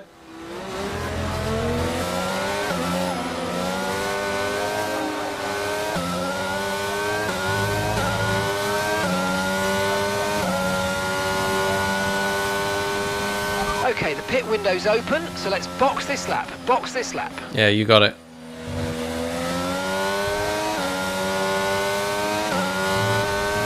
The mediums will at least hold together for longer than the softs do. Oh, they're really, really vibrating on braking. Yeah, not happy tyres.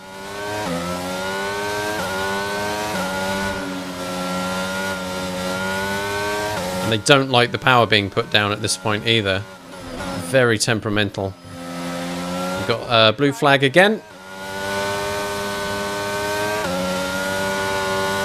You want to hurry up and pass me here?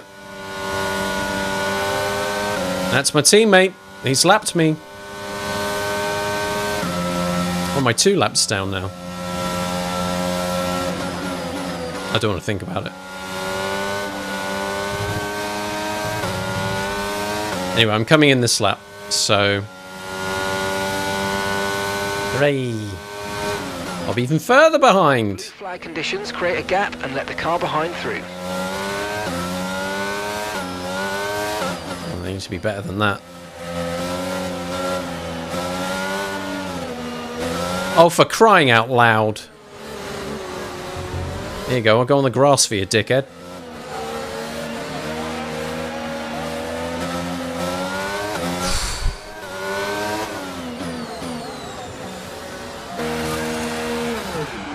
Alright, here we go then. Perfect job from you and the crew there, mate. We're delighted with that. Small mercies. Hi, Just Killer. I'm having a nightmare today. Up to speed now. Let's get some heat into those tyres. That's right, they're going to be cold. Blue flag, blue flag. That's not great.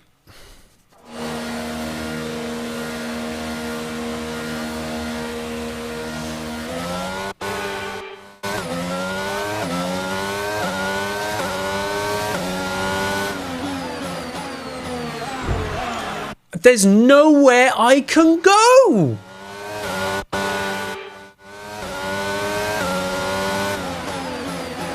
We're not racing the car behind. Let them pass when you can. There's nowhere I can go.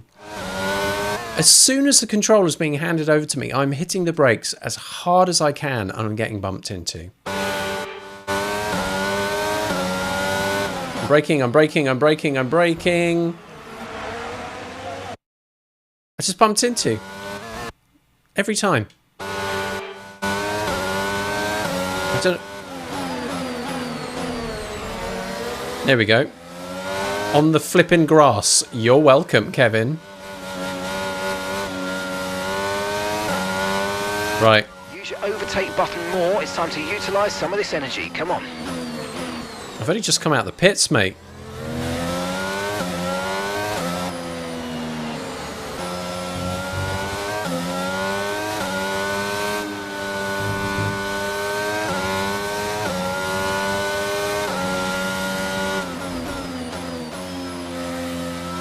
Is it raining harder now?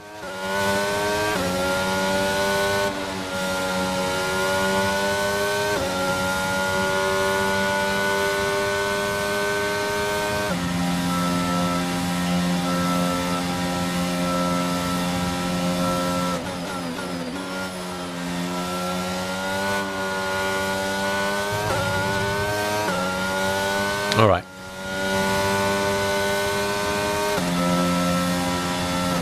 Let's hope some grip settles in now that we've got some temperature in these tyres. I'm easily 2 laps behind the leaders. It's been an absolute abomination of a race. Right, there's no positions being made here. Just no drive there.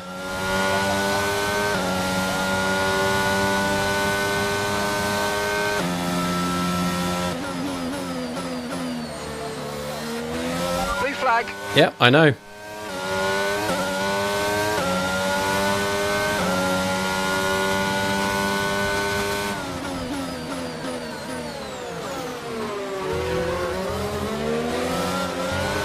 Okay, blue flag conditions create a gap and let the car behind through.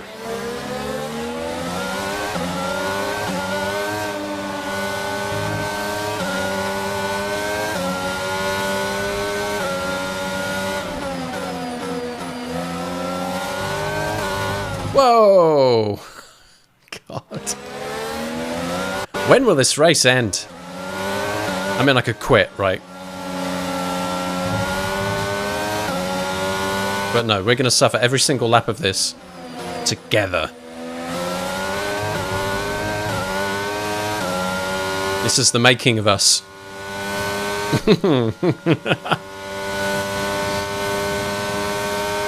Our bonds will be even stronger after this.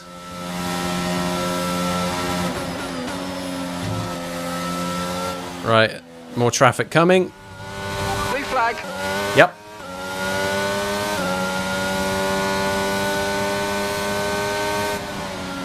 They've got to flip in past me, you know? Here we go.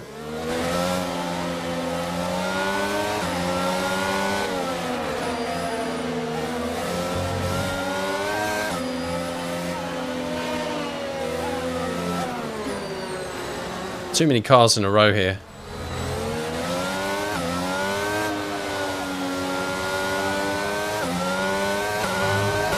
So, my rivalry is not starting off particularly well, is it? Just been passed again by my rival, Valtteri Bottas, under blue flag conditions. Almost lost the rears again. Lap 20 of 29.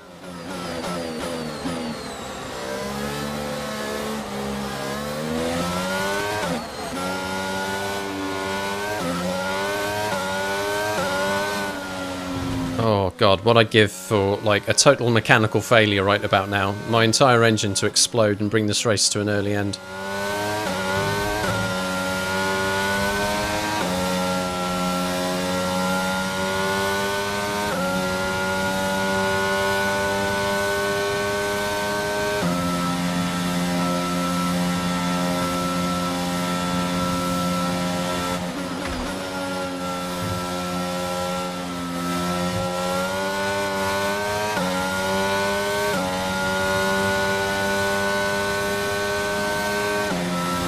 At least once this is all said and done, right? And we're doing the kind of the post-race review. So this rain could be with us for a while. Light rain conditions for the foreseeable future. Yeah, I'm getting that message. The highlights will be very short. No grip, no grip, no grip. There's the grip.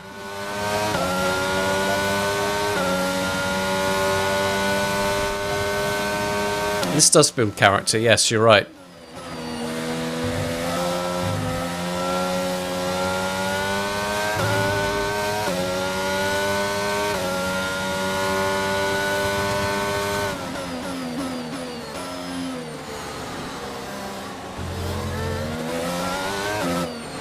Okay, here's some information on Latifi. They've got an issue with their car, they're going to be slow. Oh, that's great. Will I get to overtake them before this race is done? I'd like that. Wouldn't be a total washout if I'm not dirt last.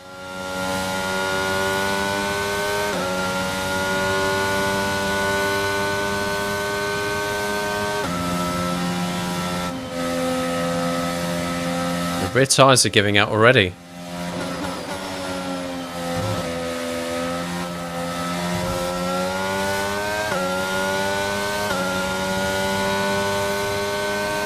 Has everyone had nice weekends, by the way? Talk amongst yourselves, or I might even dare look at chat every now and then. I mean, nothing to lose.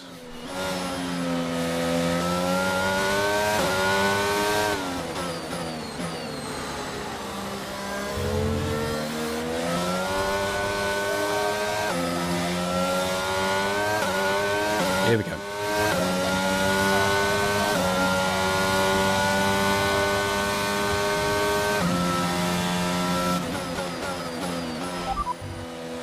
Tyre status. No tyre concerns at the moment, just focus on the driving. What other options do I have there?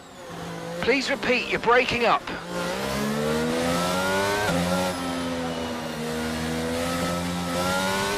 Fastest lap. Currently the fastest lap is a 1:29.3. Best lap update. Our best lap so far is a 1 minute 31.6. Lol.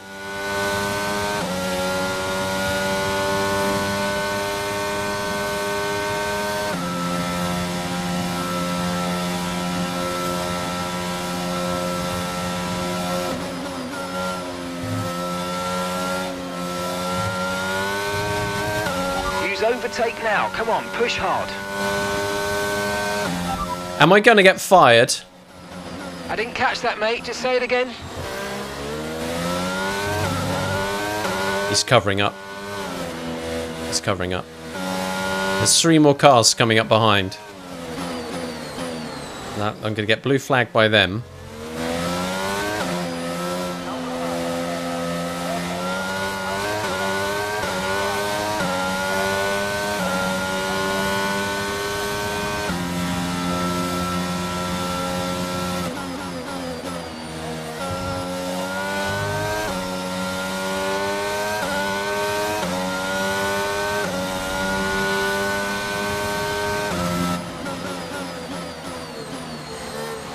Can I do better than 1:31.6? Probably not, right?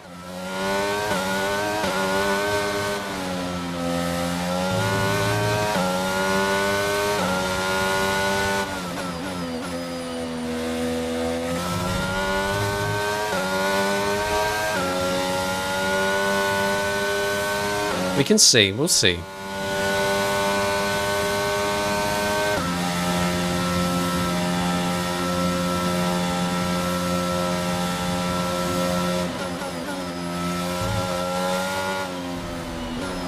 Not if I do that.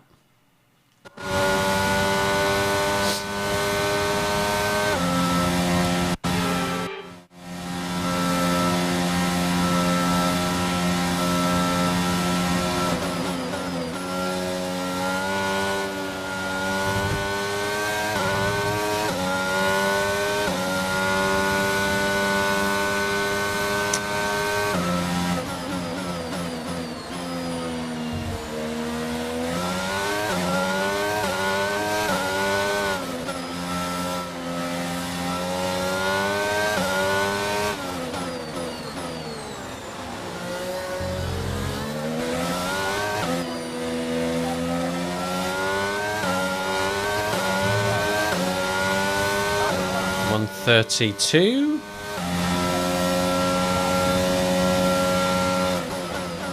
It's just me versus me, you know. I'm just like, let's not have a bad lap once. Let's go fast. Let's do something. Let's drive fast enough so I don't get hit by any more blue flags. You know, that kind of thing. That'd be good.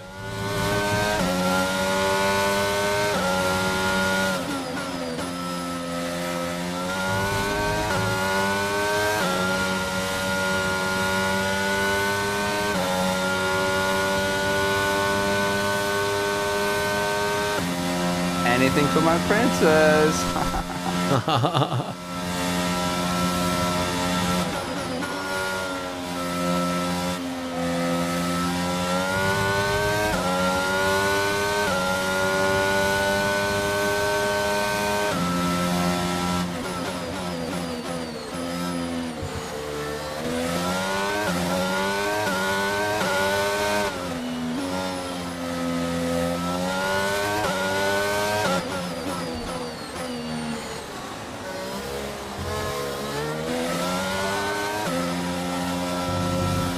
Don't worry about it. Don't worry about it. I just could not. Right, come on, let's go.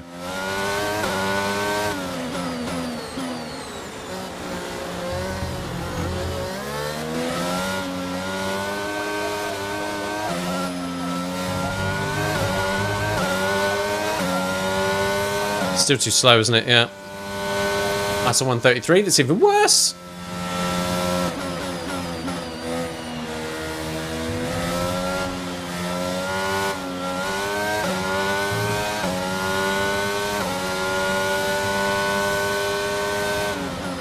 Just one lap. One lap. One good lap would be great, right? A little faster than the one that I've already set. That would be great. Something to aim for.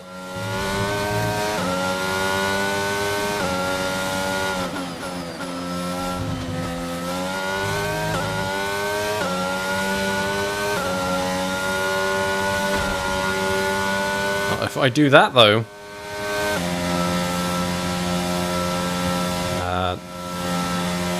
what's that? Half a second down. I can just make it out on the steering wheel. I'll cut a corner. Why not?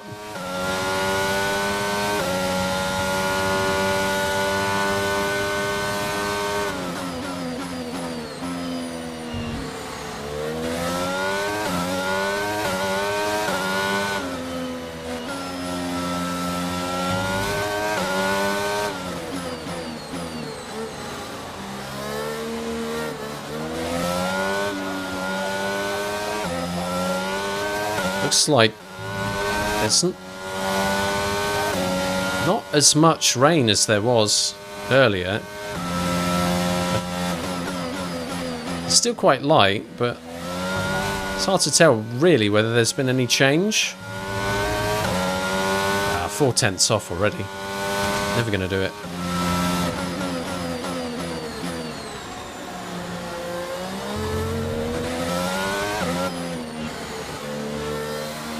Second off.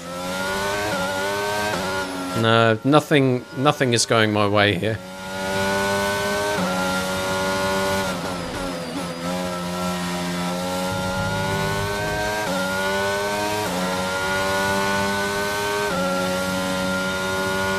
Nearly 2 seconds down.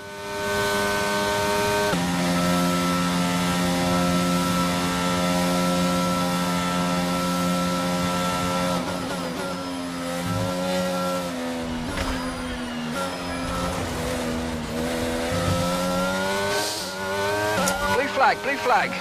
Yeah, that's done it.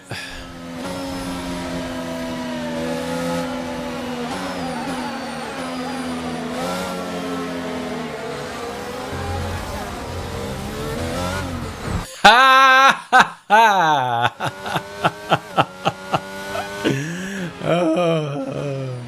We're not racing the car behind. Let them pass when you can. Yes, man. Oh no. Yes! Yes! Are you okay? That was a big one. Confirm.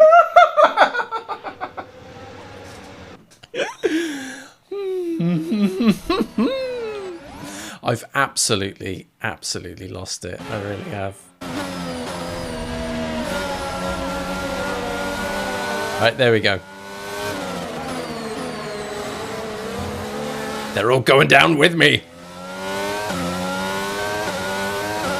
Every last one. Okay, here's some information on Latifi. They've got some kind of mechanical... I don't care. How could I care? Blue flag.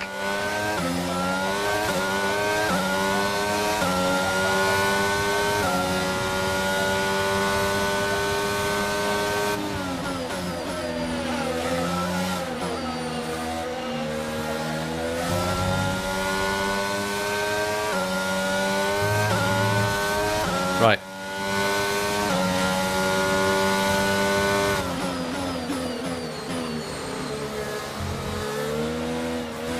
Okay, that's us with 5 laps of fuel remaining. 5 laps of fuel left. I can't change the fuel mix like I could in the earlier games, right? So there's just all this extra fuel I'm carrying around for no flipping reason. And do you know why? Because the race strategy was set up for increased downforce and wet weather tyres. Okay, be careful. We think you're going to start losing some tyre grip anytime now. I lost grip from lap 1.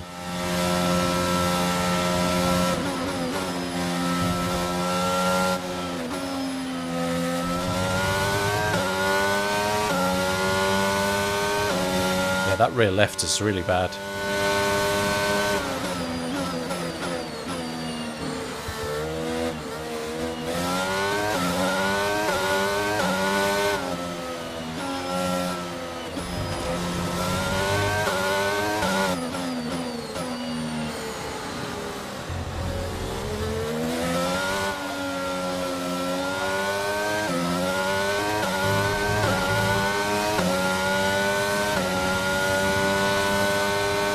Oh.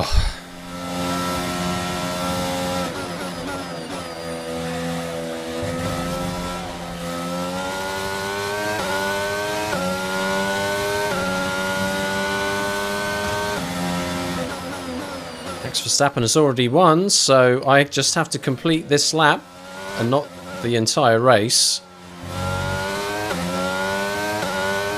Thank heavens for small mercies. Let's just try and get through this one.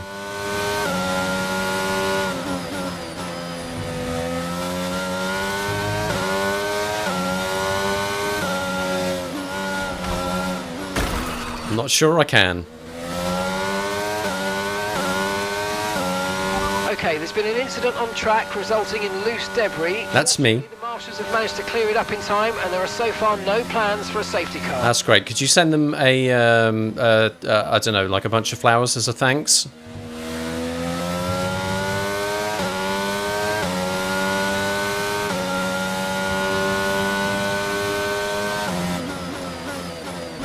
This really has been the worst day of my life. Or at least the most humble. There are actually worse days. And I shouldn't belittle them.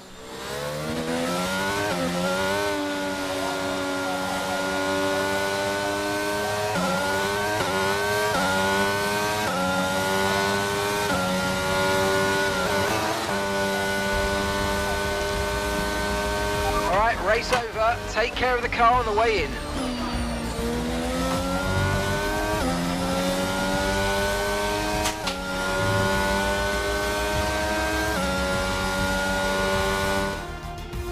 A great race then, and a fantastic victory here at Albert Park. So, Natalie, what do you think helped them deliver this result?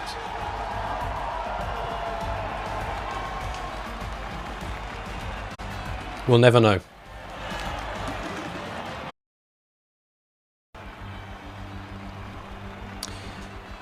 Well, that was a race to forget.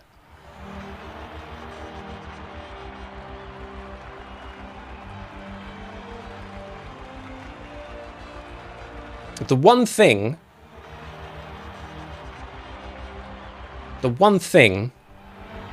to take out of that as a positive is that somehow I saw it through to the end.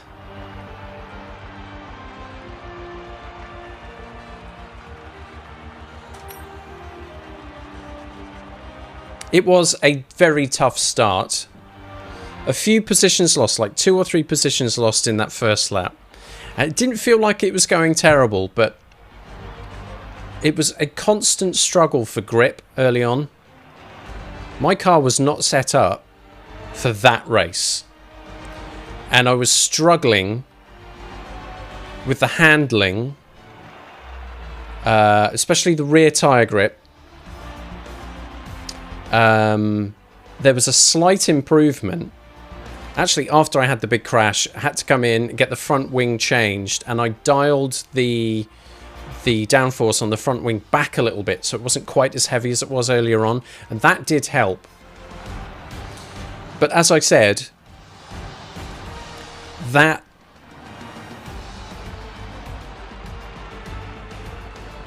that race was doomed from the beginning. Because it was not as wet as it was initially made out to be. And so the practice and the setup that I had done... I see what you did there, Amber Swan. Thank you very much.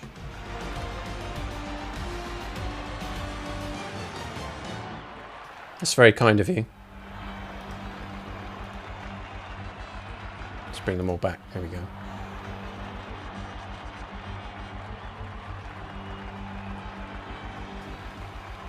I appreciate that. Thank you.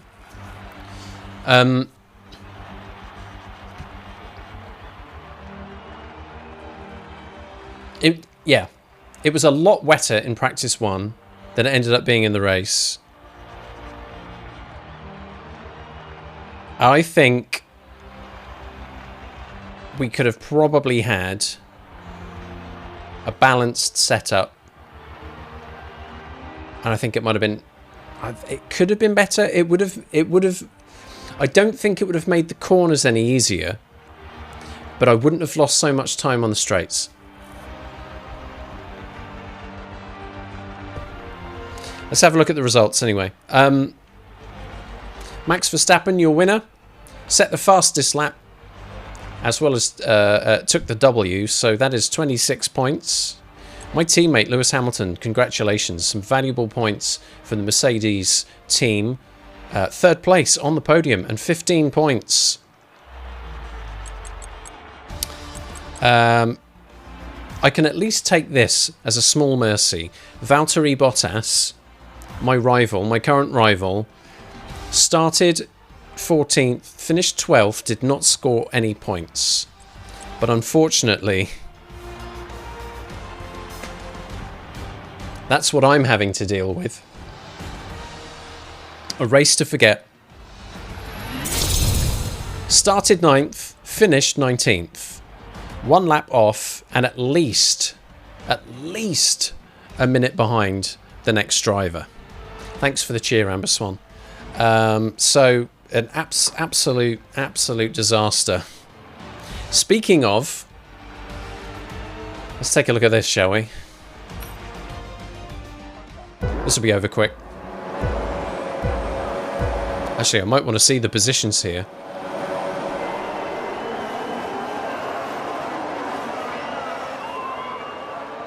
A decent pull away, but a slow second phase. I dropped from 9th to 12th, back up to 11th. Dicing with Pierre Gasly here.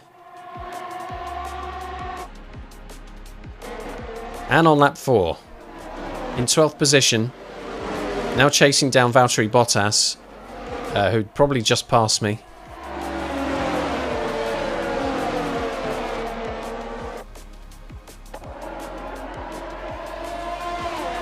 Trying to hold it together. Still in a pack, but as was the story in a lot of this race, the gap would increase in front and close up behind.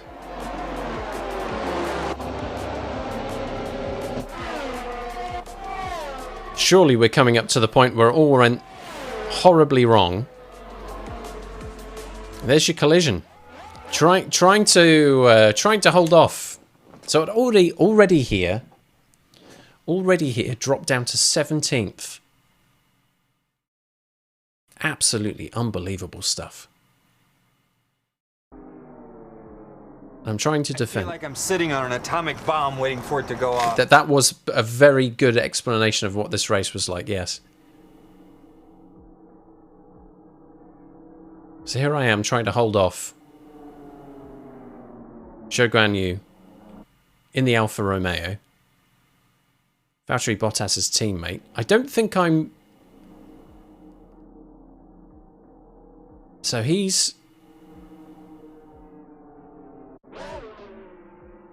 You see...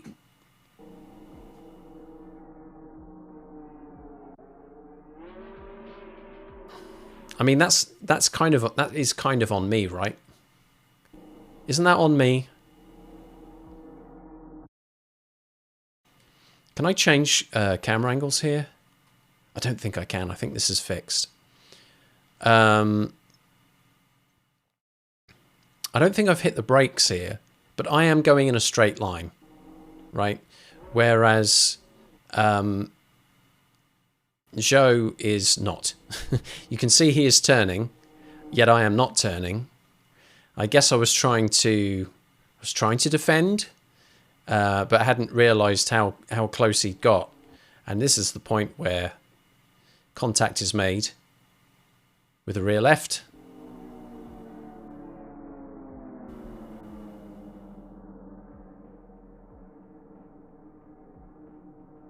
Crunch. Somehow, Zhou gets through that without, like, fatal damage to his front wing.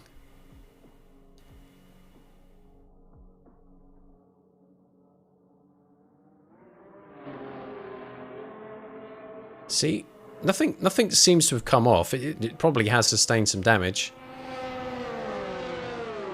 And this was basically the point where mentally I quit. This moment here, because I just let that car run backwards for a very long time.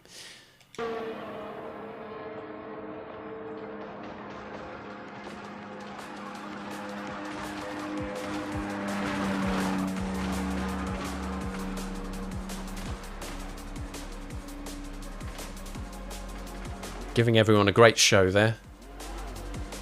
And I can't even spin it round in one go. I've got to do like a 20,000 point turn. That's it. Let's see the whole thing. The whole thing. The crushing embarrassment of it all.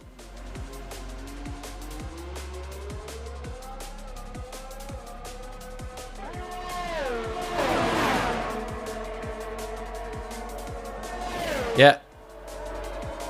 Bump the wall. Run off line.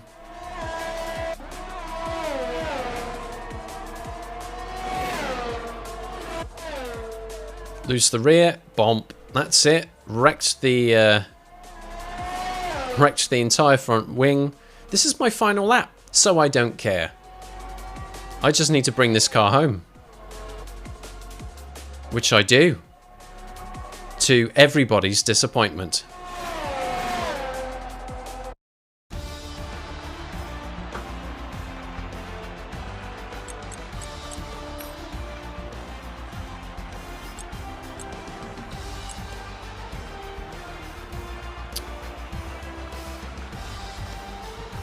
Carlos Sainz, Daniel Ricciardo, Esteban Ocon also took 3 stoppers, along with Lance Stroll and myself.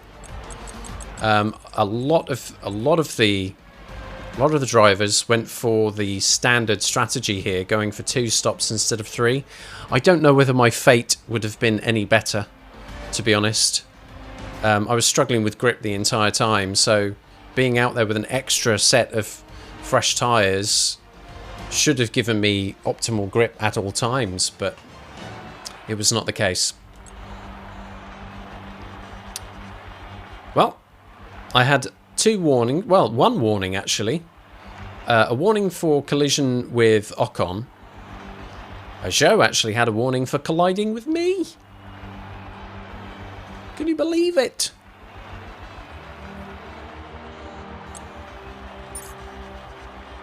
Let's have a look at the championship standings. It's not good, folks. It's not very good. No points. I do not deserve points today, and I was aiming for a points finish. I did qualify in the top 10, though. So, small mercies, I guess. Max Verstappen leading the Drivers' Championship. 70 points. Charles Leclerc in second place, 12 points behind with 58. Carlos Sainz in the second Ferrari in third. Lewis Hamilton climbs up to 6th in the drivers' standings with 21 points after having a very decent day at the office, claiming 15 points. Valtteri Bottas, my rival, scored no points today, has 4 drivers' championship points and is in 11th place. And Skip slides down to 14th after having an absolutely terrible experience. However, In terms of how many points Skip is behind the championship leader, it's 69. Nice. In the constructors, Lewis Hamilton's luck today has placed Mercedes in a strong position. They have passed Alpine in the constructors' standings to secure 4th place. There's only 1 point between Mercedes and Alpine, so no pressure on me, huh? But there's a massive gap between Mercedes and McLaren, and then another massive gap between McLaren and Red Bull. But Ferrari and Red Bull there at the top of the constructors are incredibly close, with only 4 points between them. Let's face it, that's where the real battle is. And that, everybody, is the Australian Grand Prix. I did not expect it to be quite that bad, but at least it's done.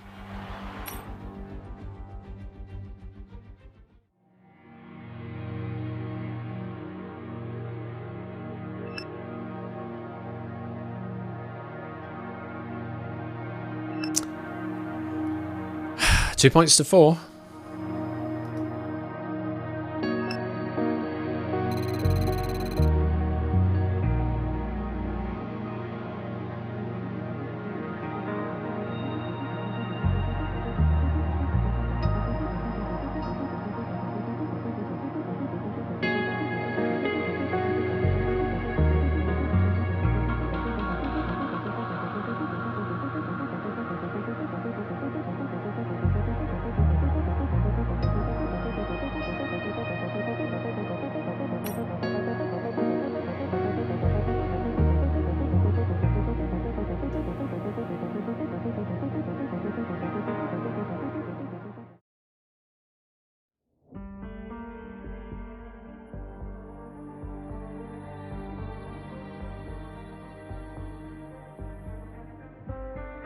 My apologies, I'm trying to take care of some business here.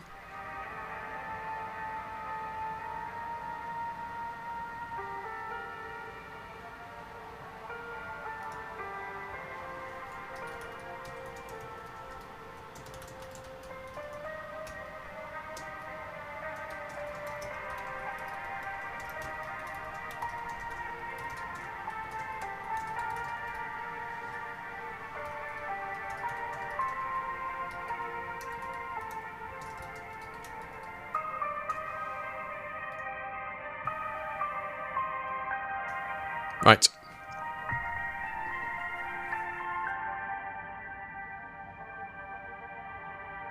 Just reported that username. So, the next race is the Emilia-Romagna Grand Prix. Is that Imola as opposed to Monza? I think it is, right? Yes, Imola. Imola is next.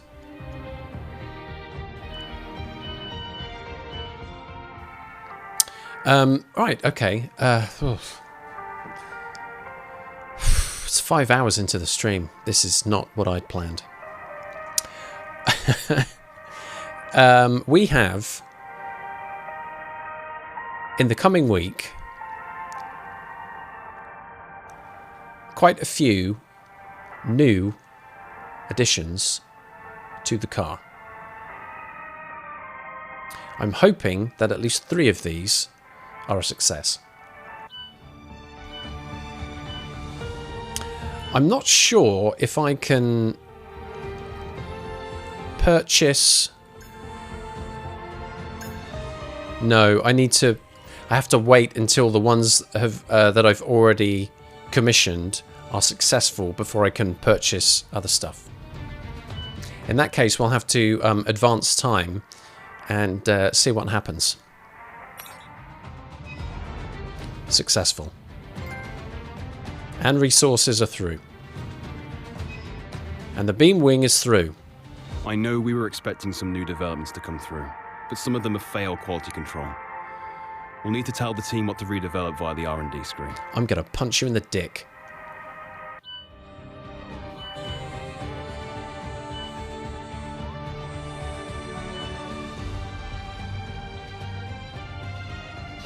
The major development on the powertrain has failed. The other 3 have succeeded, however. Let's go to... where do I want to go here?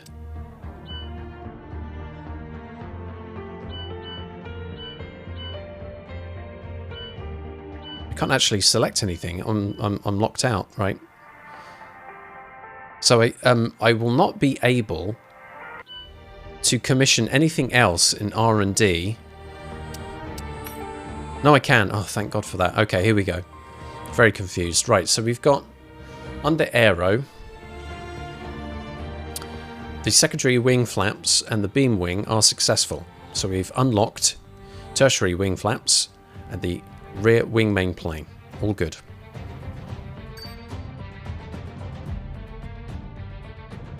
Upgrades complete. Cable assembly, which means we've unlocked 3 more. The engine cover, the suspension geometry, and the central under tray.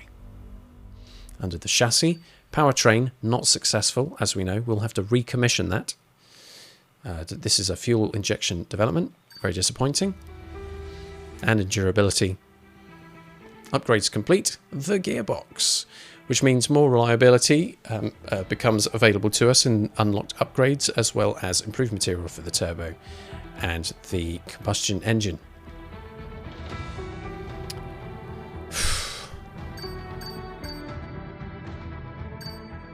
Well, straight away, and this is a major upgrade. We really want this to come through. 0% chance of failure. It's only going to cost us 500 resource points to recommission this. And, thankfully, it will be in place before we go to Miami. So, after the next race weekend, that should be a guaranteed addition to the car. So there it goes.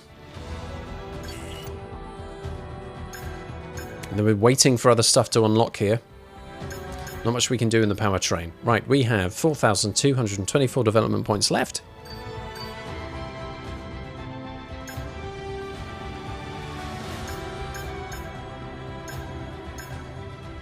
Where do we want to spend them? Well, I think first of all, maybe I should look at the recommended upgrade. Let's see what we get there. So we've gone to the chassis. The recommended upgrade here is the engine cover. The newly designed engine cover provides a more symmetrical weight distribution without compromising any of its protection capabilities. Well, I sure like the sound of that. There's an 18% chance of failure. If we rush it, it's a 43, but either way, it's going to be ready in time for Miami. So again, let's commission it.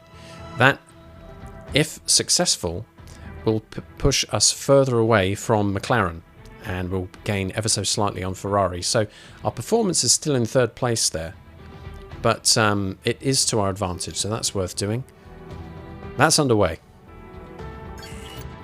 What's next? What else can be recommended to us? More chassis work. So this is the central under tray. Optimizations to the design of the central under tray result in a weight advantage at no compromise to the complex underfloor aerodynamics. Sure. Again, happy with this.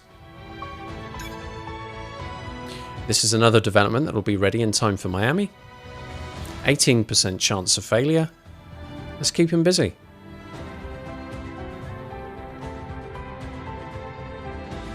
A lot closer now to Ferrari, if successful. And that'll unlock some more stuff on the engine cover. That's nice. Another recommendation, please. We have 2,724 points left to spend. Suspension geometry, again, on the chassis. What about aero? Do we have anything on aero?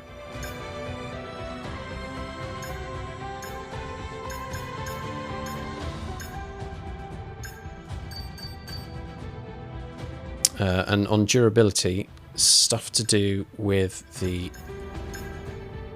engine, the turbo.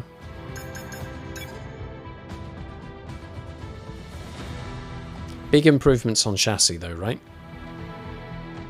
Can we commission another one?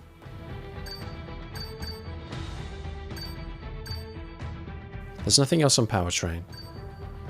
We can do aero, durability. They keep going to chassis. So 1, 2 in development, and I can put 3 in development. Does that increase the chance of failure? That's what I'm worried about, right?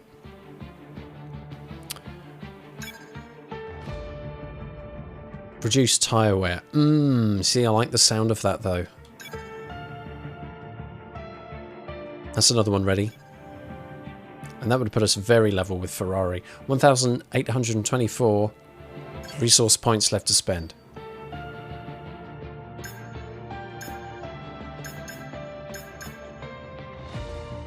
So, options. Rear wing main plane, which is the more significant of the two developments.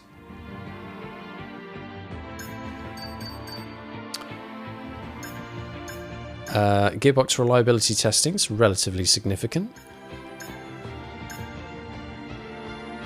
The turbo less so, but it is cheaper. Oh, they're about the same, right? No, that is small. I want to do aero.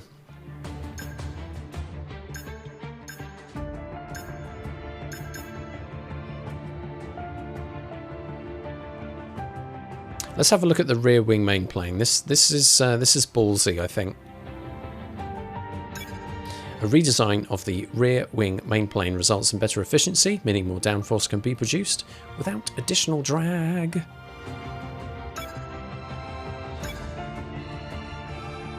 Now, this is a bigger deal. This won't be ready until after Miami. So we won't be able to see whether this works for us or not until we hit Barcelona. So that's Italy, USA, then Spain. We've got to get to the third race from here to know whether that's worked out. But it's a significant upgrade. Let's do it. 524 resource points left to spend. Is there anything we can spend within that budget? Probably not. 900 tertiary. Wing flaps. That's it. We don't have anything else that's that cheap. 600.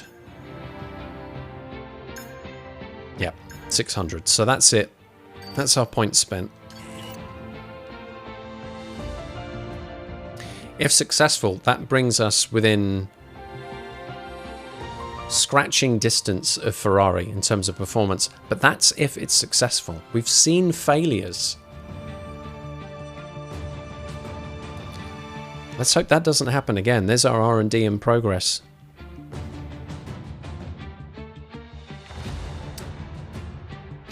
So, most things will be ready in time for Miami. Nothing is going to be ready in time for the next race. That next race will be coming up next weekend and is at Imola. The Emilia-Romagna Grand Prix. It's a classic. It's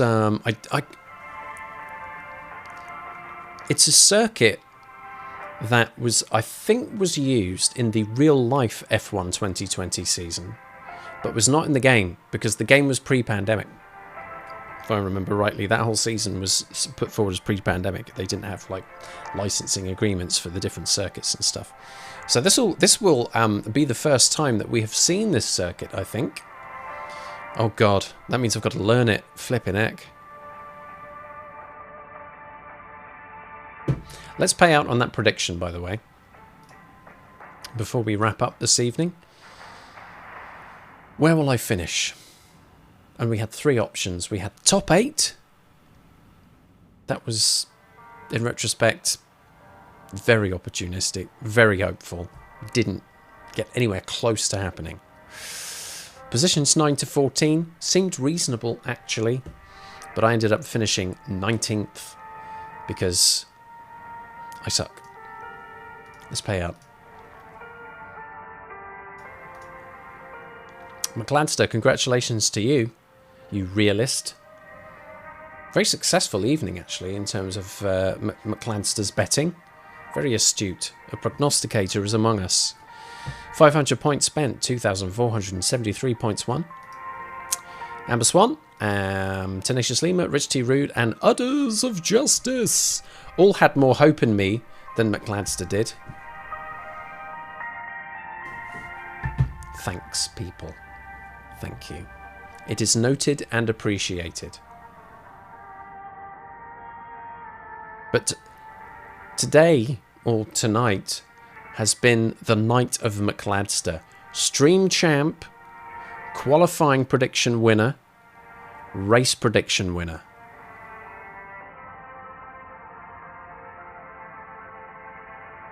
He has every right to feel smug about that. And boy, am I glad that I'm not in the same room as him. Because he'd be insufferable.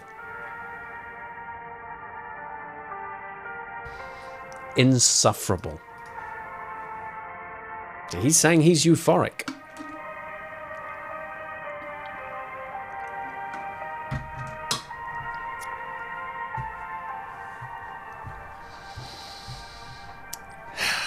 Okay.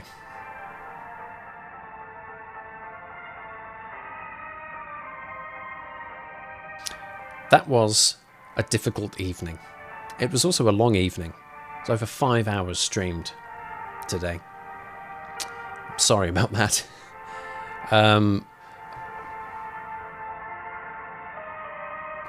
Practice, qualifying, a trial, but it had its moments. But as I said in the race wrap-up, the plans which were made were for a race and for conditions that did not show themselves. And I was therefore stuck with a suboptimal setup. I mean, let's not 100% blame the car, right? I have to do a good job of driving it. Fact of the matter is, the only way to drive that car and keep it where it needs to be at all times is to be incredibly slow. So it is a constant battle between trying to drive as fast as you can and also trying to keep the car on the black stuff. I think the first few laps weren't too bad. Maybe even up to the first pit stop, to be honest, wasn't too bad. But things got a lot rougher after that. But that's just the way it goes sometimes. That's just the way it goes. The next time, then, that we are playing Formula 1 22, and fingers crossed it's going to be better than this week, is this time, next week, Sunday, 6 p.m. UK time. Another evening of practice, one-shot qualifying, and the race. I hope to God there isn't a sprint race here. Can you imagine? Harsh. Very harsh stuff. But I do very much appreciate all of you being here, participating in the engagement, prediction, bet, gamble, fun times, passing on any encouragement or disparaging remarks. You know, it's all attention, so it's good either way. Really grateful for all of your company. My apologies for the unwelcome username. It's very difficult to have control over that kind of activity, but we shut it down as soon as we could. That's it for tonight, folks. So once again, for the benefit of the highlight, let's just say, do come and join me this time next week for F1 22 and driving around Imola, and less crashing and less disasters. And I mean, if it rains, it rains, right? But if it rains the entire weekend, that might be a little bit better in terms of setup. Anyway, do join me for that, won't you?